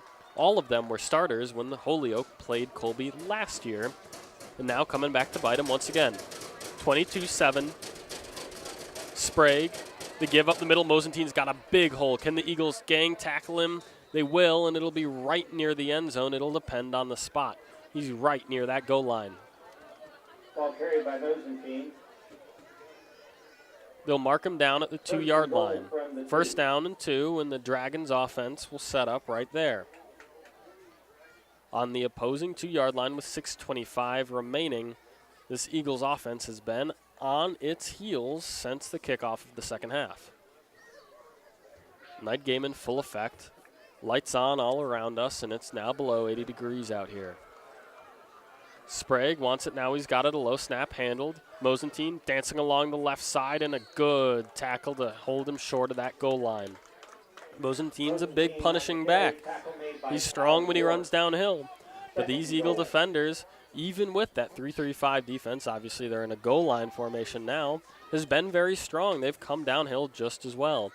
As well as the run game has been bottled up for Colby on their offense, the run game really has been nothing doing, largely for the Dragons as well. Goal line, jumbo in front of Sprague, who's under center. Will he just push it? No, we'll give it to Mosentine, who goes up the center, and he's walking in untouched to the end zone. So back-to-back possessions and back-to-back touchdowns for the visiting Holyoke Dragons. And I don't want to call it a backbreaker, but that is a tough exchange of plays there from the Dragons, who now find themselves up 28-7. 5:29 remaining here. And they're going to do this awkward formation. It looks like they might just go for 2. Yes, they will. Sprague takes the pass on the left side. Now he's going to scramble upfield. He'll be near the goal line, and he'll be in for a 2-point conversion. But there's dirty laundry on the field. The refs threw out the yellow flag. We'll wait on the call. If the play stands, oh, looks like illegal formation against the Dragons. Illegal procedure called against the Dragons. Illegal procedure, and when you line up with only 3 offensive linemen in this awkward spread formation where they're essentially in 3 groups, spread throughout the field, 1 on the left hash, 1 on the right, and 1, of course, the quarterback and his little small posse of offensive linemen right near the line of scrimmage, you're bound to run into some formation issues. So now the 2-point try won't be successful, so backed up 5 yards. The Dragon special teamers here will have to kick off now an extra point. That's just what they do. Snap and hold is good, and the kick is, man, that thing would have been good from 50. A very solid kick up and through. We're going to keep it right here, 5:29 remaining. Holyoke suddenly up 29-7, and man, it really feels like you blinked and you were down 1 possession, and you blinked again, and all of a sudden you're down 3. And that's the danger of this Dragon offense that's so high-flying. It's this West Coast type of feel. And, of course, our old heads in the crew will remember the West Coast offense that the 49ers featured. Steve Montana, and then largely implemented with Steve Young back in the 80s when the Niners won, I believe it was 5 rings in that run. And then, of course, Dusty Sprague, the head coach for the Dragons, then became, in the early 2000s, a wide receiver and had a very successful career for the Colorado Buffs.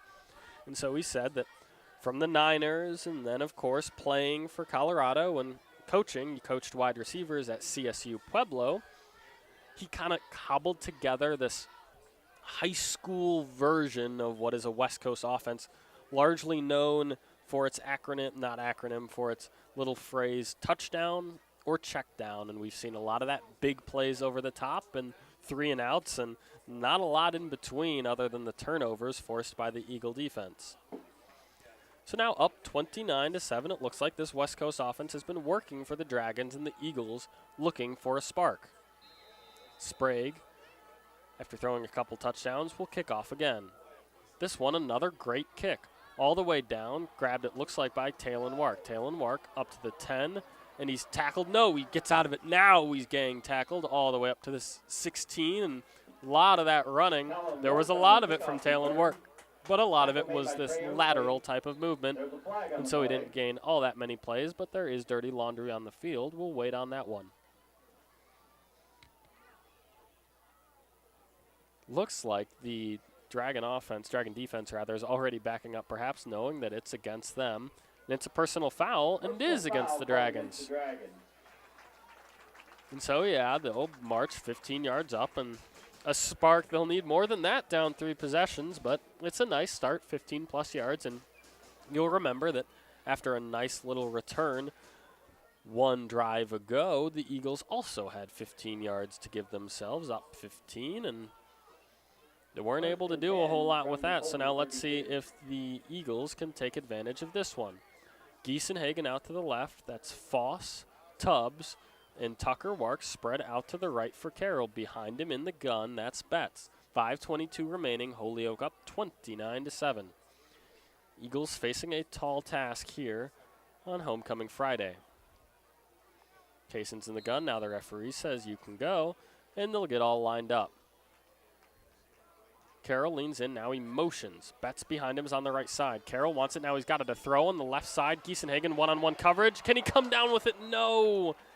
Had it momentarily, and some trash talk there from the DB over for it looks like it was Bryson Dirks, who's had a great game at wide receiver. If you can think of it, that fasten the seatbelt motion that we've seen so much in the NFL, and sportsmanship is one thing, and taunting is another thing, and I think it was somewhere in between those two. So it'll set up 2nd down and 10, 5:16 remaining. Holyoke up over the Eagles, 29-7. 2 to the left and 1 to the right for Carroll. Carroll's got Betts behind him, but he's going to take it and drop back to pass. The rolling left, he's got some time now. Man in his face, a lob for Guy Tubbs. Makes a big catch. The Statue of Liberty to grab it out of the air, and he gets a foot down right at the 50. They'll spot it actually exactly at the 50 and on that left hash. He stepped out of bounds, so it'll stop the clock while they move the chains.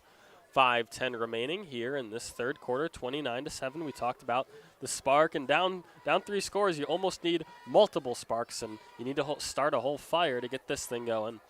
Voss and Tubbs over to the right side, Giesenhagen to the left. Carroll wants it now. He's got it to give up the middle to Betts. Betts tries the left side, and he's going to get nothing. He might have gotten back to the line of scrimmage. I'll tell you what, this defense has been absolutely swarming. That front, it's almost a front 6. They play their linebackers close to the line of scrimmage, but really, you've only got 6 or 7 at one time in the box for the Dragons, but they've played like so many more, and we'll see it right now. Like, if you look out there, you see 3 down linemen and you see 3 linebackers. But as soon as they hand off that ball, everyone swarms, and they're there very quickly. Carroll's in the gun, 2 to his left, 2 to his right. Fakes the give, now looks left, throws left. He's got a laser that hits the dirt, and it looks like Tucker Wark was open for a moment, but a miscommunication. He was running a go route or a streak right up the field, and Carroll threw it as if he was coming back to it. So it'll set up 3rd down and 11. And, of course, it's probably 4-down territory now for the Eagles, so you almost say we don't need all of it. We don't need 11. If you want to check it down, you can here. If you only get 5, it still makes that 4th down easier. 4:29 remaining. Colby 7, Holyoke 29. Kaysen's alone in the gun. He's got 3 to his left, 2 to his right. One of them is Betts. Now Betts will motion. He's going to be on the left side of the formation at the snap. Carroll rolls left, throws left, flag on the play. Got his man. It's Betts for a 1st down. Down to the 36-yard line goes Betts, but there will be a flag on the play. It's back in what we call holding territory. Yeah, it'll be against the Eagles. At least that's the initial call, and that's a brutal one because you pick up a long 3rd down. Running back makes a good grab out of the backfield, his first catch actually of the season. And it'll be all for naught, so technically Betts still at 0 catches on the year, and so it'll be back to, looks like they'll give him all the way at the full 10 yards for holding there, but we'll wait on the call officially. Illegal shift called against the Eagles. Oh, an illegal shift. And so there's all these rules, and you can only have one man in motion at the time, and the Eagles did that right. They had Zane Betts moving in the backfield, but he can't be covered up at the snap. He has to be only moving a certain amount at the snap. So the good thing is it's only 5 yards, so instead of 3rd and 20 as if holding, it'll be 3rd and 15, 3rd and 16. Carroll's in the gun, 2 to his left, 2 to his right. The snap, now he's dropping man in his face. He's got a throw on the run. He's got his man short of the 1st down, but not by much. Great play there out number 6, Simon Salcido, a junior, will make his first grab of the day. Not only that, his first of the season, a good play there for Salcido. And so now it'll force a 4th down, but a big play on 3rd down. Just like I mentioned, the check down's available, so it's 4th and 4, as opposed to if you went for it all and didn't get it. A longer 4th down. Carroll's in the gun. A big play for the Eagles. Dropping, looking, throwing. He's got his man. Oh, my goodness. Guy Tubbs, what a great play. Oh, Guy Tubbs, don't do it to him. Surrounded by Dragons in their lair. He says, now we're flying this back to the Eagles' nest. A big grab on the 30. 1st down on the left hash. The 35. So they're on the Dragon 35, and because he went out of bounds, it will stop the clock until the chains get all set up. 3:38 remaining. Holyoke 29. Eagles of Colby have 7, but they're on the move. They'll need to get a score here. 2 in the backfield. Next to Carroll. Carroll's got the snap. He's looking over the middle of the field. Oh, through the hands of a receiver, but I will say it was tipped before it got there, and it went through Foss's hands, still hit the dirt. It'll go as a drop, but there was a tip there, and I can't tell who that linebacker was. It looks like perhaps it was Luke Roberts back there to knock it out of the air, and so it's really tough when it's within 3 or 5 yards of the receiver. When that ball changes trajectory, it's really hard to adjust to it, and so changes slightly, a tough drop there. 2nd down and 10, 3:34 remaining. Eagles down 7-29. 1 to the left, it's Giesenhagen, 2 to the right. Wants it now, he's got it, looking right now, changes over to the middle of the field. Now we have to scramble around to the right side. He's got a little bit of room, but no, he's going to stop and throw. He's got a man, a 1st down and more down to the 20-yard line. the shift to the hips, the sliding movement, and Carroll makes a great play. Finds his man. It looks like Salcido again. Simon, the junior, coming in and really getting his first touches here of his season and making 2 big ones, both for first downs. Well, one for first down, one that set up the 4th down conversion. Carroll checks at the line. Now we'll look around, 2 to the left, 2 to the right. Takes the snap, dropping, looking. He's got lots of time, and he throws on the left side. Oh, no. Salcido had a chance at another grab, and you could see it. He literally moved and rotated and turned. He was about to move upfield and forgot about the ball, almost like that Giesenhagen drop earlier where you did everything right. You got there, you got open, and just right through the hands right at the end of the play. So 2nd down and 10 again, 3:27. The Eagles moving quickly. Incompletions and out of bounds mean you're not taking a whole lot of time off this play clock. So 3rd quarter, 3:27 remaining. Eagles down 7-29, but they're on the move. On the right hash, they're setting up right at the 20-yard line. Carroll wants it. Now he's got it. Throwing. It'll be holding.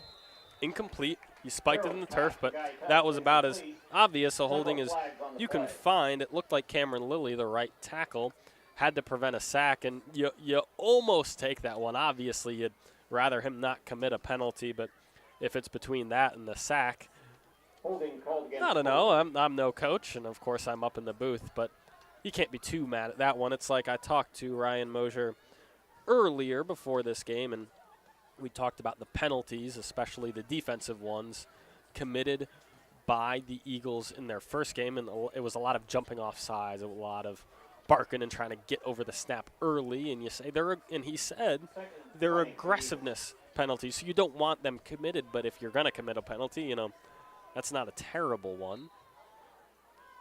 Carroll's in the gun. It's 2nd down and 20. Wants it. Now he's got it. Looking. Throwing a long bomb over the right side. Can his receiver get under it? No, he can't.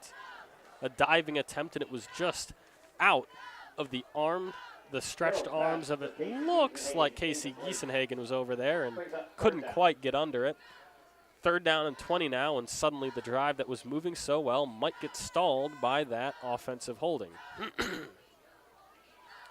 3rd and 20 on the Dragons' 30. And, of course, you got to remember that they don't have a true solid kicker. Taden Fiken's been good, but it's his first start. You don't know how long you trust him with a field goal, so you got to pick this one up here. Carroll's in the gun, wants it. Now he's got it, dropping, looking, rolling. Still got time. Now he's got a man in his face. Can he get this throw off? Yes, he can to the sideline. It'll be incomplete. But Eagles fans, this is a tough scene. It's 4th and 20 now. And it looks like Carroll took a big hit. Slow to get up, but now he's up and moving just fine. He's talking to coach for this 4th down call. It's a big one. The Dragons defense bent and gave up plays and a flag on the play. We'll wait on this call, but the Dragons defense rather, stepped up and held firm when they needed to. And oh no, intentional grounding. Well, as I understand it, he was far outside of the tackle box, so do you need to get it to the line of scrimmage when he's outside of the tackle box? Clearly the referees think so, but oh man, that's a brutal one. And the referee just made like 3 different signals, and ultimately it's going to be 4th and 35 yards, and even the PA announcer kind of gave up on that. 3rd and 4th and a long way to go. 4th and 35 yards. You can, if I'm looking at the line of scrimmage, I got to turn my head to see the first down marker. A huge, huge play. Carroll's empty in the gun. Wants it now. He's got it. Stepping back, looking. Unloads long down the left sideline. Betts can't get under it. Incomplete. And a flag. Seemingly it will go against the Dragons. The ref sees that way, and it looks like it will be against Bryson Dirks, who maybe took a cheap shot. And you don't want to call it a cheap shot because I don't think it was necessarily intentional, but I think he got a little bit of the head of, was that Giesenhagen or was it Betts who was trying to get under that pass? It must have been Betts because, he's shaken up. He's on the sideline and he's hunched over. He's got his hands on his knees. The coaches are talking to him. It looked for a moment like he could get under that one, and clearly the referees thought it was illegal, the moves that the defenders made. It perhaps was targeting. They'll just call personal foul, actually. Okay, so they really don't even know what to call, but it hit him hard, and it hit him, I think, above the shoulders there, and so Betts will be off on the sideline. Of course, we hope that he's okay. Thoughts and prayers for Zane Betts as the Eagles now have, we're still waiting on the call. I mean, they haven't truly moved the ball or made an official announcement, but seemingly this fourth down will get a lot easier for the Eagles.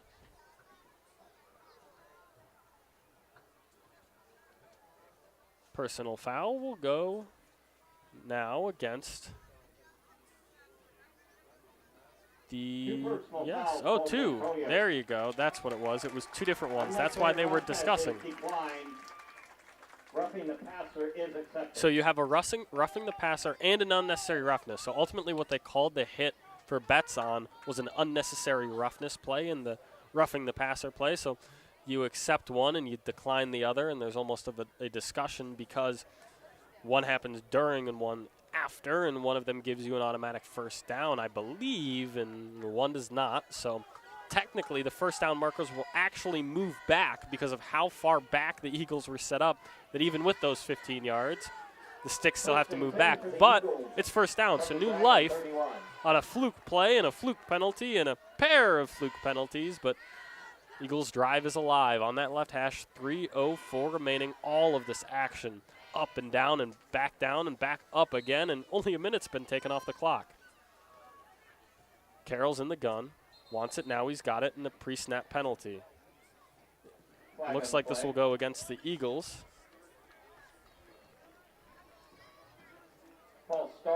False start. And so it'll be 5 yards back, and man, the penalty flags are a-flying. Not only this drive, but really so far in the third quarter, there's been dirty laundry all over the field. Those yellow flags are really coming out. It'll set them 5 yards back behind the sticks, so now they're set up at the 36-yard line. They've got 15 yards to go to pick up that the first down marker sitting on the edge of the Adams Bank red zone on the 20. Carroll's in the gun, 2 to his left, 2 to his right. Takes the snap, dropping, looking. Now a long throw down the left sideline. It's a spiral. Can it get there? No, it can't. Hits the turf, and so it'll be second down now and 15. It looks like Tubbs was in the area, and Braden Foss was also running under it on that left side. And, oh, man, that's the second deep shot on this play. Oh, look at that. Zane Betts right back in the game. And so he high-fives his backup, Talon Wark, as he comes back into the game. We're glad, of course, that he's okay. But that ball is the second one that Carroll's thrown that's been just a beautiful-looking one and a great receiver. Great route ran by the receiver, but just a little off on the connection. 2:58 remaining. 29 for Holyoke, 7 for the Eagles. Second and 15, and what a pre-snap penalty again. This third quarter is full of mistakes on both sides. We're going to wait on it. It was thrown by not the line judge, but the back judge, standing back with the free safety at the 15-yard line. Delay of game. Oh, it's another brutal one to take. That's the second delay of game where really no one noticed it but the back judge, and of course it's his job to watch it, but nobody on either side saw it, and so second and 20. Self-inflicted wounds killing the Eagles. Kaysen grabs the snap and nearly throws an interception through his hands, and it hits the turf. Third down and 20, 2:54, and perhaps you're getting in your own head now. This drive means so much, and they've been given so many shots at it that you almost feel like you need a score here, and of course maybe you do with so little time left. You got the whole fourth and 2:54 remaining, but Holyoke's up 29-7 in a 3-score game. The Eagles would really like a score out of this drive, and Kaysen Carroll got to get out of his own head as a first-year starter here. In the gun, he's got only one to his right and one to his left, and behind him is Betts, and the give is to Betts. Betts up the middle on a little draw play, and it'll get about 4, and that'll be the first play in a while that the clock's actually running. It's either been an incompletion, which of course stops the clock, or a completion where man steps out of bounds. 4th and long for Colby. So the clock now at 2:35 and ticking, and another huge 4th down play. 4th down and 18, and of course you can't bank on being bailed out on the random penalties called on the last one. So you'll need to convert this right now. 3 receivers to his left, one of them bets. 2 to his right. Carroll's alone in the gun. Giesenhagen, the big target on the left. Tubbs, the big one on the right. Dropping, looking, throwing on the right side. It's for Tubbs. Defensive pass interference goes uncalled, and it's picked off. The return to the 50, to the 45, 40, and that's where he'll get taken down. I mean, Tubbs got run into. It looked like a freight train, got stopped in its tracks, the DB, and it looked like, yeah, oh man, and more celebrating back there from Reed Sprague, who just ran in to Guy Tubbs, and out comes Cash Weber and grabs the game-sealing interception. You do not want to use the word game-sealing this early. The Eagles have plenty of time left to work with, but it feels like a back-breaking one. So it'll give it back to the Dragons, and the Dragons will set up at their own, the Eagles 42. And so they're setting up on the left hash with 2 to the left and 3 to the right, and you feel like a score here is really big for a Dragons win, and the Eagles will need a stop. Sprague got it, pressure, he's got to avoid it now. We'll step up and throw on the run, and he's got his man down to the 20. Pass to Trey Oakley complete. His man that time, it looks, was Trey Oakley. And the junior Trey Oakley, you've heard his name about 1,000,000 times today. It's because he's coming up with big plays. As a receiver, a couple as a DB, and 1 as a returner early in this ballgame. Ryan Mosier is all the way out onto the Orange Eagles logo, and he is upset about something. And it looked like he was maybe talking to a Dragon. He was on the Dragon side of the line of scrimmage, and there's actually a Dragon down with, it looks like a cramp, and there's a coach or a trainer out there massaging his right calf, and we can't see his number, so we're not going to tell you who it is until we're sure, but looks like he's okay. And if you remember, hydration in the heat was a problem in Game 1 for Colby against Ulysses. Now, the referees will take a timeout, and we're going to take 1-2 on 100.3 The Ride. Am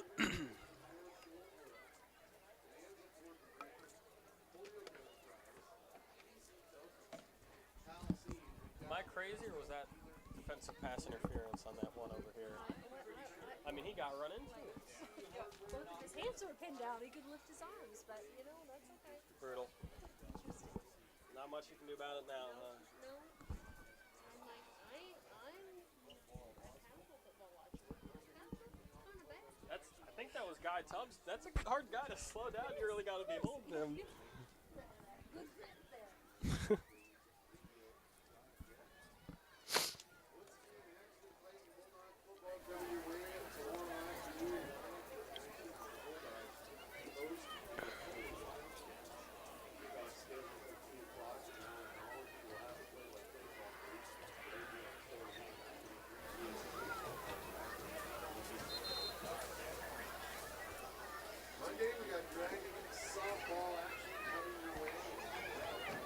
And we are back at Dennen Field. Your Colby Eagles on homecoming night are down 7-29, and the Dragons are threatening once again. They're on the edge of the red zone. They're sitting on the 20-yard line on that left hash, and it's a jumbo package, or at least that look. It's 3 receivers bunched real close to the line of scrimmage on the right side of the formation. Sprague's in the gun. Low snap, there's been a lot of those, but he's handled them well. Tubbs tries to get to Sprague, he spins away and throws on the run again. And he's got his man again right near the first down marker. This kid creating on the run and in trouble has been excellent. And of course he threw 2 first half interceptions, so it hasn't been that good, but really he's thrived under pressure. And it's been working wonders for this Dragon offense that's come alive here in the third quarter. And boy, this third quarter's lasted a while. 1:44 remaining here in it. 29 for Holyoke and 7 for the Eagles. The Eagles scored on their second drive of the game, and it's not been much since then. A low snap again handled by Sprague. Fakes to the left, throws to the middle of the field, a diving grab right near the end zone. Are they going to say it hit the turf? They're going to say it hit the turf, but that would have been a touchdown. It's not. So it'll set up third down now in a short one. That catch on first down was ruled just a little bit short of the line to gain. So 3rd and a yard to go. Minute 38, the clock is stopped after that incompletion. 3-score lead for Holyoke, and under center is Sprague. He's going to push it himself, and he'll get the first down easily. He's still on his feet, and he's pushing inside of the 5, and he'll fall down right about at the 4, and that'll set up 1st and goal here for the Dragons, who have made their presence felt on both sides of the ball, really, but mostly on this offensive side here in the 3rd quarter, where they came out with 2 quick strikes and 2 quick touchdowns on their first and then their second drive, respectively, of this half, and it deflated. These Eagles took a lot out of them, and they were almost able to convert a couple of 4th downs over, the Eagles were, but nothing doing, and so now under center again is Sprague. Jumbo package in front of him, motion behind him, and the pitch to the motion man goes up the middle and pushing, and now he's in. Into the end zone go the Dragons once again, and it's Cash Weber on this weird kind of hook run from the outside, and the motion man gets it on a pitch and cuts right upfield, almost an end around, but not quite, and he cuts it right up and gets into the end zone, and now Sprague will step back and attempt an extra point. 35-7 now with 1:07 left. Snap and hold good. The kick a low one, but it knuckleballs through, and that gives him 36-7. And we're going to step away. Actually, we're going to stay here with 67 seconds left here, and the Eagles running out of time to make a comeback, and the lead ballooning on the other side of them. 36 now to 7, and you got to imagine there's a lot of nerves down there. You feel like you got to win on homecoming, but got to focus on the good here. You got a new head coach. You got new starters all up and down the lineup. And so, of course, you don't want to mark this one down as a loss yet, but you got to look for good things going ahead. And you got to remember that there is a kind of secondary rivalry here going on as well. Dusty Sprague, the head coach for the Dragons, woke up earlier this week and got up and out of his room, and his 4-year-old son reminded him that he's wearing a red shirt, and you can't do that this week, Dad. We're a Colorado Buffs family. Of course, Sprague, a former Colorado wide receiver, and they're playing Nebraska this weekend. And who's a Nebraska Cornhusker born and raised but our own head coach, Ryan Mosier. So the rivalry runs deep here on homecoming weekend. Sprague, the quarterback slash safety slash linebacker slash punter, is now in at kicker, and he's going to kick this one off. He's lined up about 11 yards back, 1:07 remaining here in the 3rd quarter, 36-7 the score. Holyoke on top. Short but long, and it bounces at the 5, and trying to field it on the bounce is Talon Wark. Has trouble picking it up. Now he does, and he's not going to get a whole lot out of this. He'll maybe get up near the 15. Talon Wark on the return for Colby. A minute exactly left in this 3rd quarter, and the Eagles are going to need a whole lot more than one break. They're going to need this thing to break towards them in a whole lot of ways, and they're going to have to come up with some big plays, and they've been susceptible to that. If you remember here in the Ulysses game, the first game of the season, our home opener, a score on the first drive of the game happened twice on back-to-back drives for the Eagles. They're certainly able to do it. Can they pull the rabbit out of the hat when they need to? Carroll's in the gun, 1 to his left, 2 to his right. The pitch to Betts on the left side, cuts it upfield. Now he's got some room to run, and now he gets a first down. I think if they're going to mark, he's right near the line. Will they give it to him? No, a full yard short. Wow, but that's his best run all day. Betts, an all-state honorable mention, largely been bottled up today. Excuse me. Clock stops because he stepped out of bounds at 53.9 seconds remaining here in the 3rd quarter. Holyoke 36, Colby 7. Extra lineman in on this play is 2 to his right and 1 to the left. Behind him is Betts. Carroll to give to Betts. Betts tries the left side again. He's got room again, and a first down for sure this time. He gained about 7, and he'll step out of bounds and stop the clock once again, this time with 48.2 remaining. All the way up to, they'll mark it at the 31-yard line.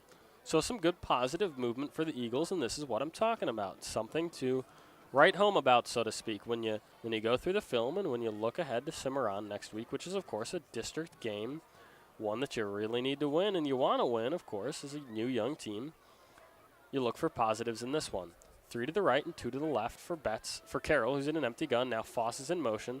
They'll give it to Foss on that right side. He turns it upfield, and he's got a little bit of a hole, and he falls forward for 7, but a flag was thrown. Foss on the carry. There is a flag on the play. So we'll wait on the call, but I got to tell you, Eagles fans, it's in that holding zone, so probably will be 10 yards back, and yes, it is. Holding, so it'll march 10 yards back from the spot of the foul for the Eagles, so a positive play ends up going backwards, and there's been a lot to handle given to the Eagles by the Dragon offense, but I'll tell you what, the offense for the Eagles has had a lot of self-inflicted issues as well, and that hasn't been the entire issue today. The drops have hurt as well. And frankly, a tough Dragons defense does more for you than anything in terms of keeping you to 7 points. But shooting yourself in the foot doesn't help a whole lot either. In the gun is Carroll, behind him Betts, 1 to the left, 1 to the right. Wark offset to the left side of the formation. Rolling left and throwing left, a pitch to Betts is grabbed in the backfield and can't get out of that tackle, so will fall down at the 15. A loss of a full 5 yards. He's tackled by Reed Sprague. I'll tell you what, these Spragues have been all over the field. Reed Sprague, a wide receiver / defensive back, and Wyatt Sprague, the quarterback / everything else you can possibly imagine, has really done, a lot for you if you're the Dragons. And if you've got 3 Spragues in the coaching staff and 2 on the field, you figure they're all connected, right? And it took a while to get them connected, but that will end the third quarter, and Holyoke is up 36-7. We've got 12 minutes left to play on Eagle football. Stick right with you. Stick right with me as we see if Eagles on the Air can make a comeback on 100.3 The Ride. We had a slight math mix-up, so these are the official results that have been teacher verified. The freshmen still won with 8.3. Juniors and sophomores tied with 8.16, but the tiebreak goes to the sophomores. Sophomores are second, juniors are third, and seniors are in fourth. Thank you. Go freshmen.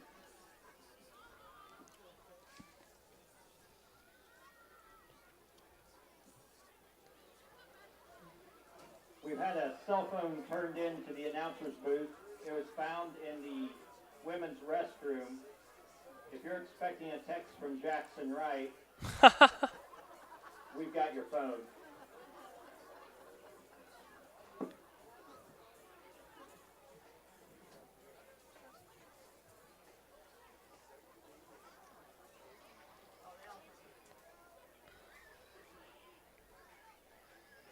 And we are back at Dennen Field.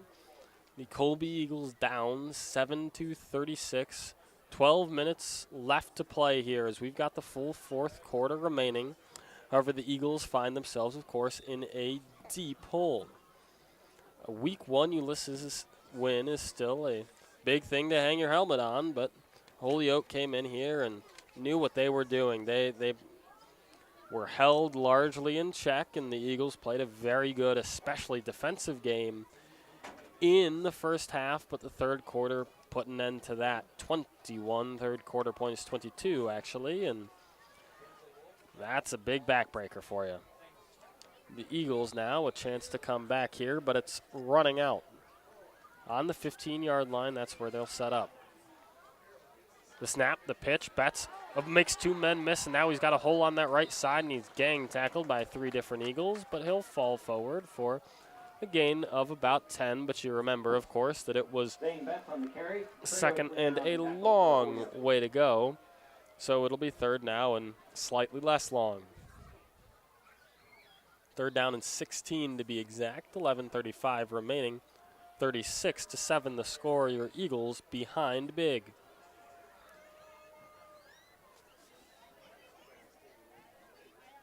Coach Mosier told us prior to this game that he's had guys step up that didn't really have a lot of time last year. They didn't play a whole lot outside of special teams a year prior, but now they're in big roles. They're starting at key positions, and it's a lot of guys, especially juniors, up and down the lineup, and he says they've been doing a very good job stepping up as leaders. Carroll in the gun. He's got Betts behind him, 2 to his left and 2 to his right. Wants it now. He's got it on a big third down play. Dropping, looking, pressure in his face as he throws a beam and an interception. It's Cash Weber, and he returns it to the 30 to the 25, and he's finally taken down at the 20. Weber's made some great plays back there, and he just added to a long list of stats today as he picks up another interception. 36-7 the score. Holyoke on top, and now Holyoke's got the ball. A tough break there for Kason Carroll, who stands alone now over near the bench, and it's a tough game to handle.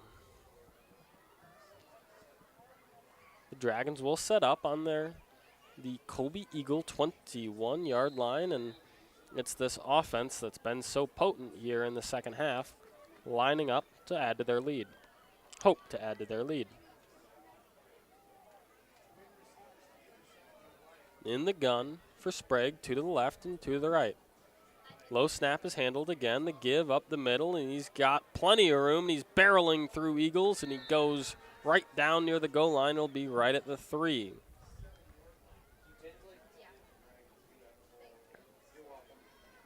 Looks like that was Brandon Bustillos, a sophomore in there.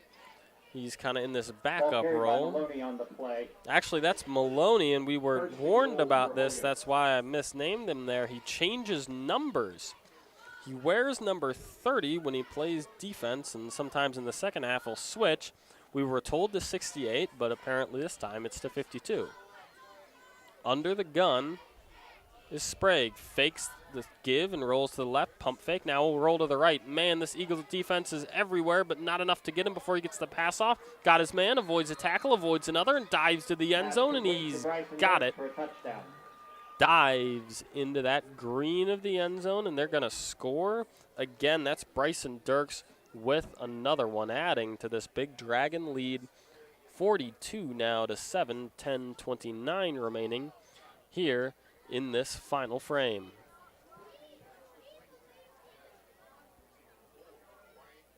Lining up now, it's Wyatt Sprague to kick extra points as he's been doing all game long. The snap and hold are good. The kick is good as well. And so that'll make it 43-7. Running up the score is Holyoke, and a tough defeat here for the Eagles on a homecoming night. Not when you want to take a big loss, but it's one that's going to happen. It is what it is, and it's really how you bounce back from this, because you have to remember that this is a non-district game. They're not in the GWAC. In fact, Holyoke is in Colorado, and so it's about a 2.5-hour trip, and for them it's been a trip that's worth it, but it means that it won't affect their district record, and so that can be big coming down the stretch of playoff seeding. And so the Eagles will have to bounce back as they travel to Cimarron next week on Friday, and of course there will be coverage of that. The 100 Point Through the Ride will have that. I will be joining you, and we're going to have a good one and hope for the Eagles bounce back win. For the time being, the Eagles have 7. Holyoke has 43, and there's 10:29 remaining here in the final frame.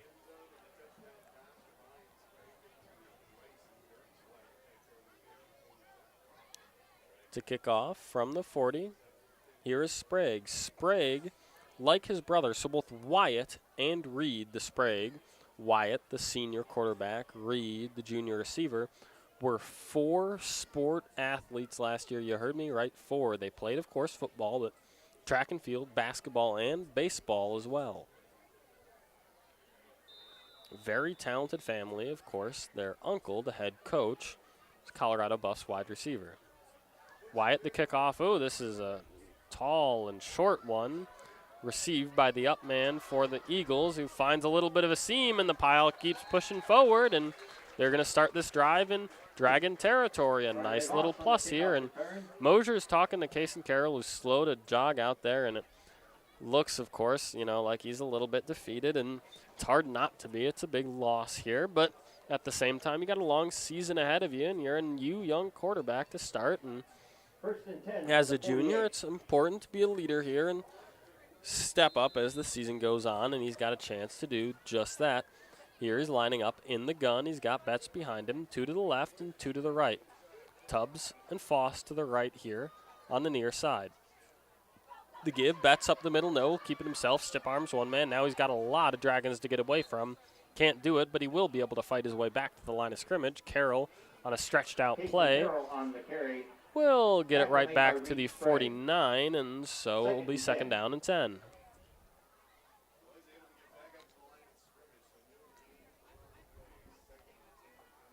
On that right hash is where they'll set up, and the Eagles did a very good job defensively in that first half, something they carried over from the Ulysses game where they forced the opponent to be, the Tigers, to be 3 of 14 on 3rd down, but now in the 3rd quarter, it's been blown open. Betts the give, and he rumbles over the left side and rumbles over a Dragon and falls down for about 7. On the carry, tackled by number 17, Tyler Bergstrom. So it's important to look at the pluses of this game, and you've got to remember how well the defense played in that first half, and you kind of bottle that magic and you bring it into next week.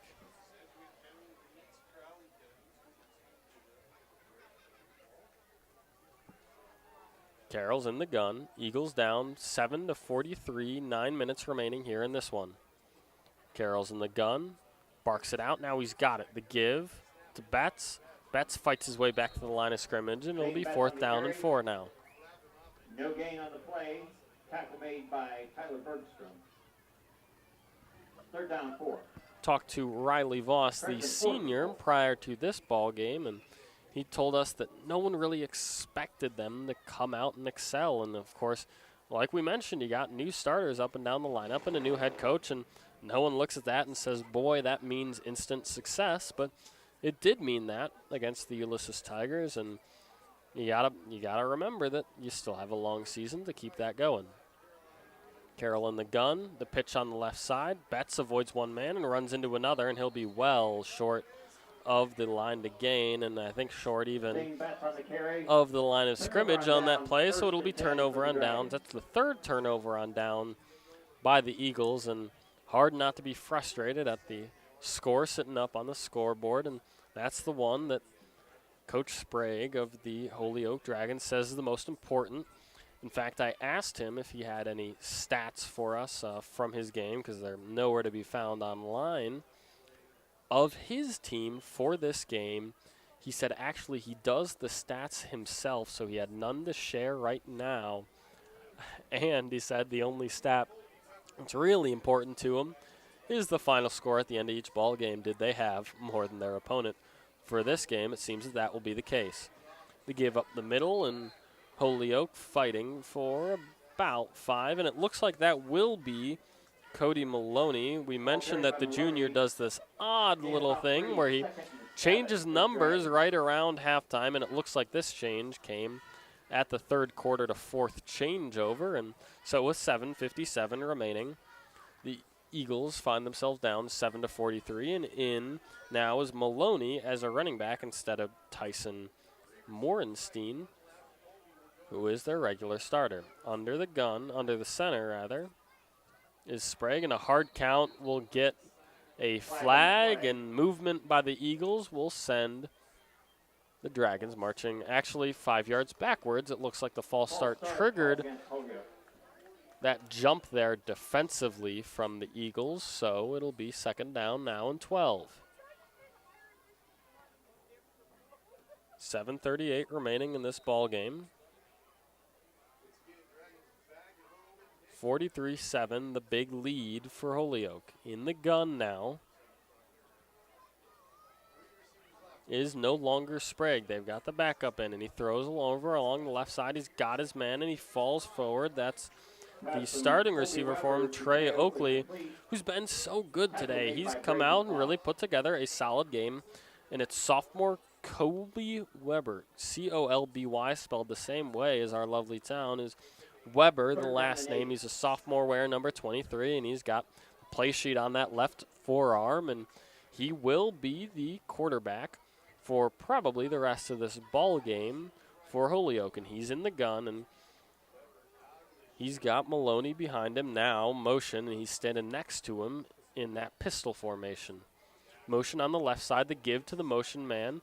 On the left side, on the right side, can he get an edge? He can momentarily, and it'll be right near the first down marker. Looks like Cash Weber, who was the motion man, will be a little short. Weber had 762 receiving yards last year and 8 touchdowns, and I believe it was 3 of them. It was, and 120 of those yards that came against the Colby game last year, and of course the Eagles were hoping to reverse their fate from the first matchup they had with Holyoke 1 year ago. 6:11 remaining, 4th down and 1 now, 43-7 the score. Holyoke on top and with the ball. If they can convert this one, they can really sit on top of this clock. Weber's under center. They're going to push it himself, and he gets it easily on that right side of the formation, and he'll fall down for a gain of about 3.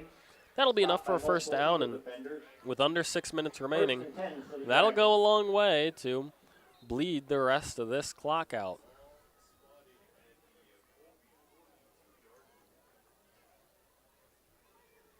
Colby 42 is where the Holyoke Dragons will set up, and they'll be in the gun. And remember that it's Colby Weber, no longer Sprague, who's put together a very solid game, shook off the 2 early interceptions to run up this score. And now Weber's in the gun. The give up the middle. No, he'll keep it himself, and he's gang tackled right away. Every Eagle on the defense was right there. There were about 4 of them, led by Guy Tubbs to make that tackle. Loss of about 4 on the play. Man, wow, they're going to say he got all the way up to the line of scrimmage and give him 2nd down and 10. That's certainly a good spot for Holyoke, but a little bit too late in this ball game and a little bit too big of a score differential to be complaining too much about a spot of yardage one way or another.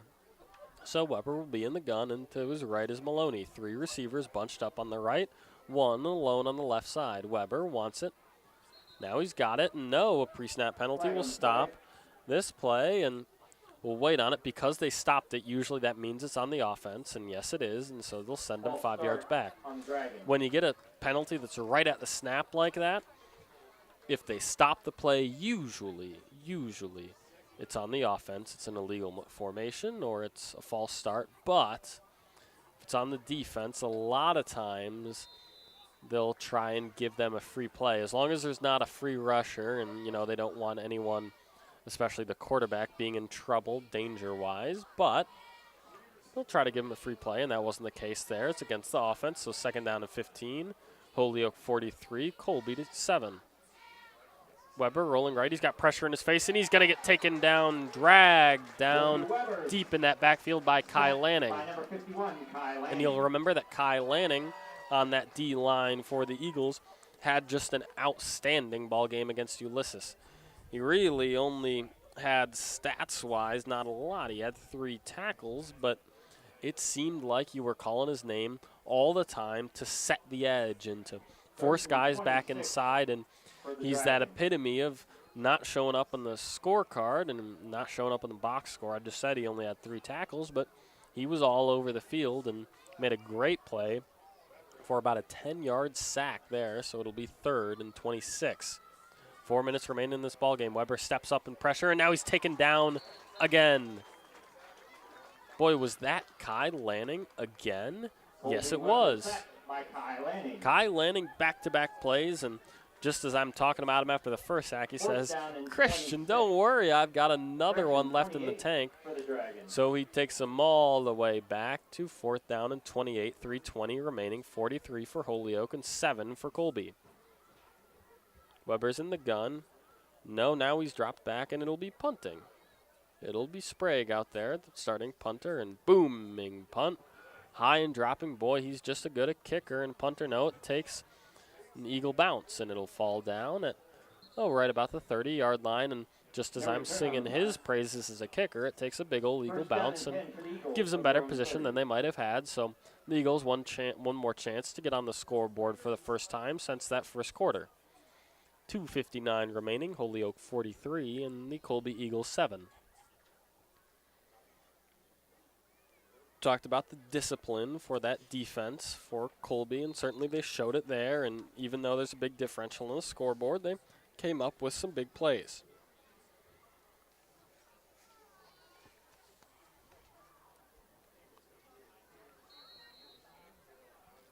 Now a pre-snap stoppage, and it'll be timeout by Holyoke. So we're going to step away. Holyoke has 2 timeouts remaining with 2:29 left in this ball game. They're up 43-7 over the Eagles, and we'll have more Eagles on the air and the finish this ball game on 100.3 The Ride.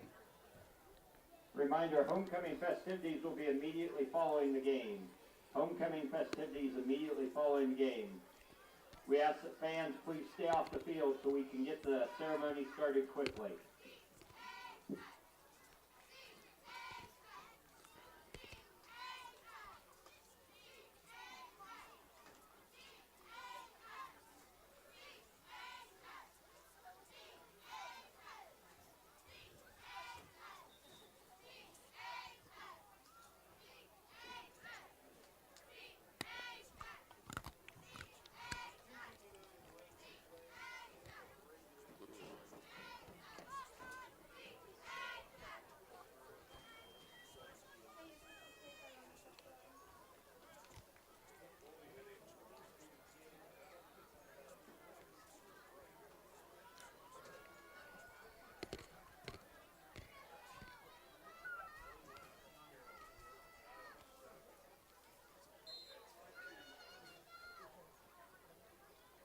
We are back at Dennen Field. Christian Peck Dimon on 100.3 The Ride as the give is to Betts up the middle. He'll get about 2 out of it. And I've sung the praises of the Dragon defense all night long, and it really hasn't, in a lot of these situations, been a failure or a deficit of this Colby Eagle offense as much as it has been running to the ball and playing so fast and downhill defensively by the Dragons. And it's a team that's played so well defensively all season long. They've given up only 7 points coming into this game, and they'll add only 7 to that season points allowed total after tonight.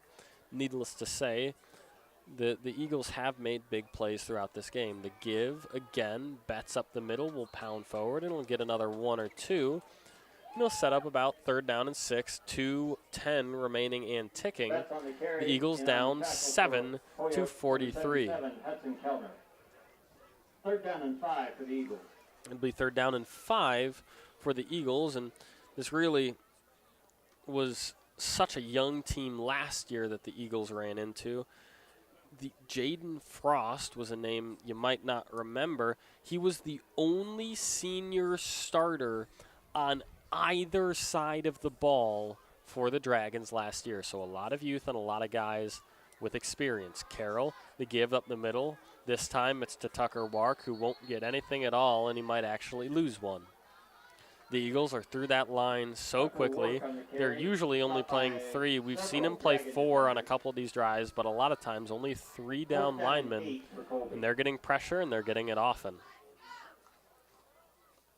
And it looks like the white flag is coming out, so Case and Carroll goes to the sideline, and on 4th and 8, the Eagles are going to be punting, so whole line shift as the punting crew comes out. And it will be Casey Giesenhagen, the wide receiver for the Eagles.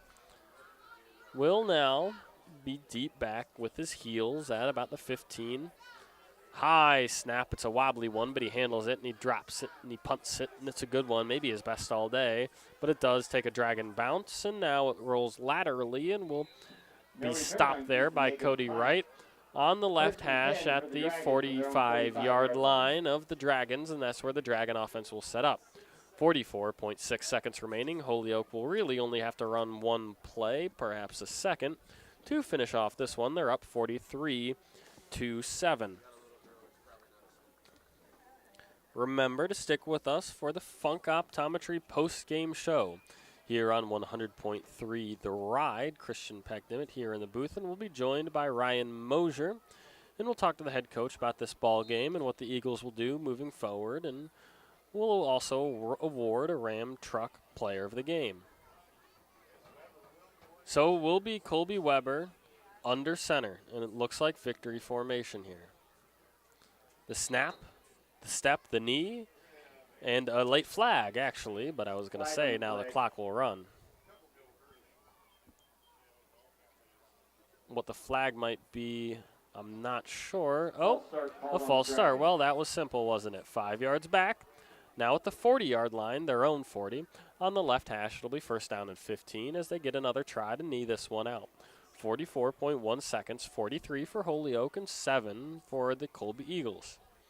Here on Slay the Dragon, homecoming night, it looks like the Dragons will probably be getting the best of the Eagles here in week 2, who will fall to 1-1 as the Dragons move up to 3-0.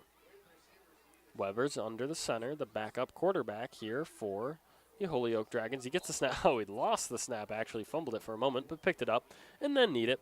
And so they'll move a yard back. It'll be 2nd and 16 from their own 39 on the left hash, and 35 seconds remaining. It will be just about equal. This is just what we saw at the end of the first half, just about equal with the play clock, and so they'll let it run out. We're ticking down. We're at 20 seconds, and this ball game is over. The Colby Eagles hosted on homecoming night the Holyoke Dragons, and so that one didn't work out so well for the Eagles, who face the Dragons for the second time in as many years after having never played them before. 43-20 was the final score last game, and now it's official. Triple zeros here at Dennen Field. 43-7. The Holyoke Dragons come 2.5 hours from Colorado and pick up a big win to advance to 3-0 while sending the home Colby Eagles down now to 1-1. And we'll have the Funk Optometry postgame show, a Ram Truck Player of the Game, and an interview with Ryan Mosier on the other side of the break on 100.3 The Ride.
And it's now time to get the Funk Optometry post-game show started.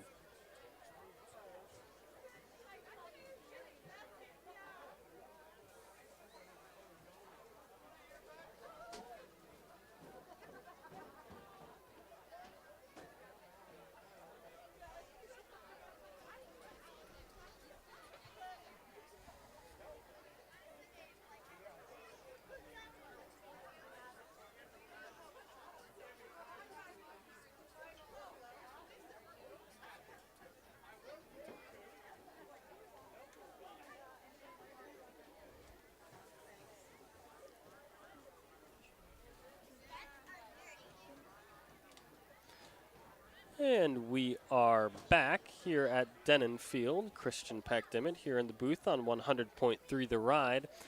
And the Holyoke Dragons came in and really put on a show against the Colby Eagles. 43-7, the final score here at Dennen Field.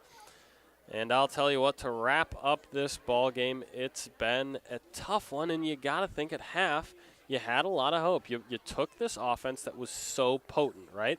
33 points scored in their first game, 51 points scored in their second game, And at half, they only have 15, so you think you're doing a good job. You're bottling up. You forced a fumble as their first turnover, and then you force them to throw 2 interceptions in that second quarter. So they came in, the Dragons did, having only committed 1 turnover all season long, and then they commit 3 in the first half, and you really think that all you got to do is capitalize on some of those mistakes, and you're right in this ball game as if you weren't in it already, only down 1 score. And then the third quarter started, and they scored right away. The Dragons received the opening kickoff and, went the length of the field in just moments. It was very quick, a flash, and suddenly they were up 2 scores and a 3 and out by the Eagles. They got the ball back, and in a flash again, almost in the blink of an eye, they were suddenly up 3 scores, and at that point the game was right on the edge of Colby's reach, and more scoring at the end of the third, a third touchdown, and then a touchdown opening the fourth quarter really put the hammer and the nail into this one, and it was a tough loss to take here by the Colby Eagles. And we are going to talk to Ryan Mosier and award a Ram Tough Player of the Game on the other side of the break on 100.3 The Ride.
Good evening and welcome to the 2023 Colby High School Homecoming Coronation and Ceremony.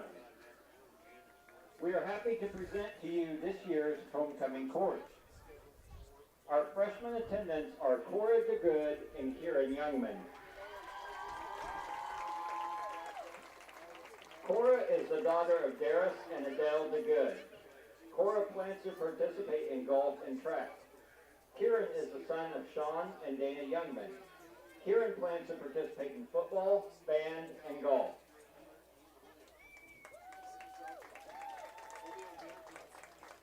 Next, we have the sophomore attendants, Coral Carmen and Ryder Dempywolf.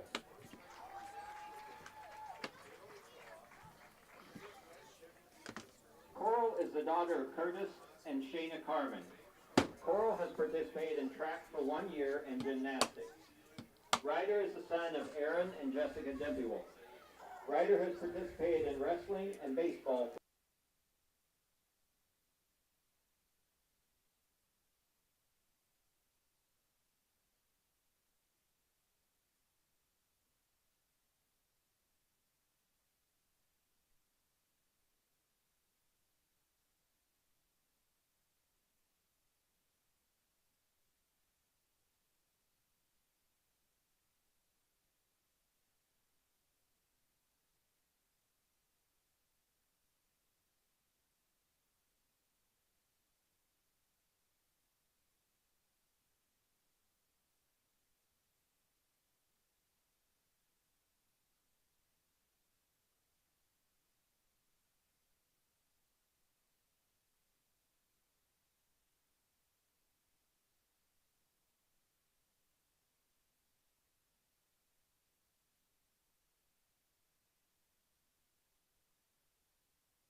Ain't that the truth?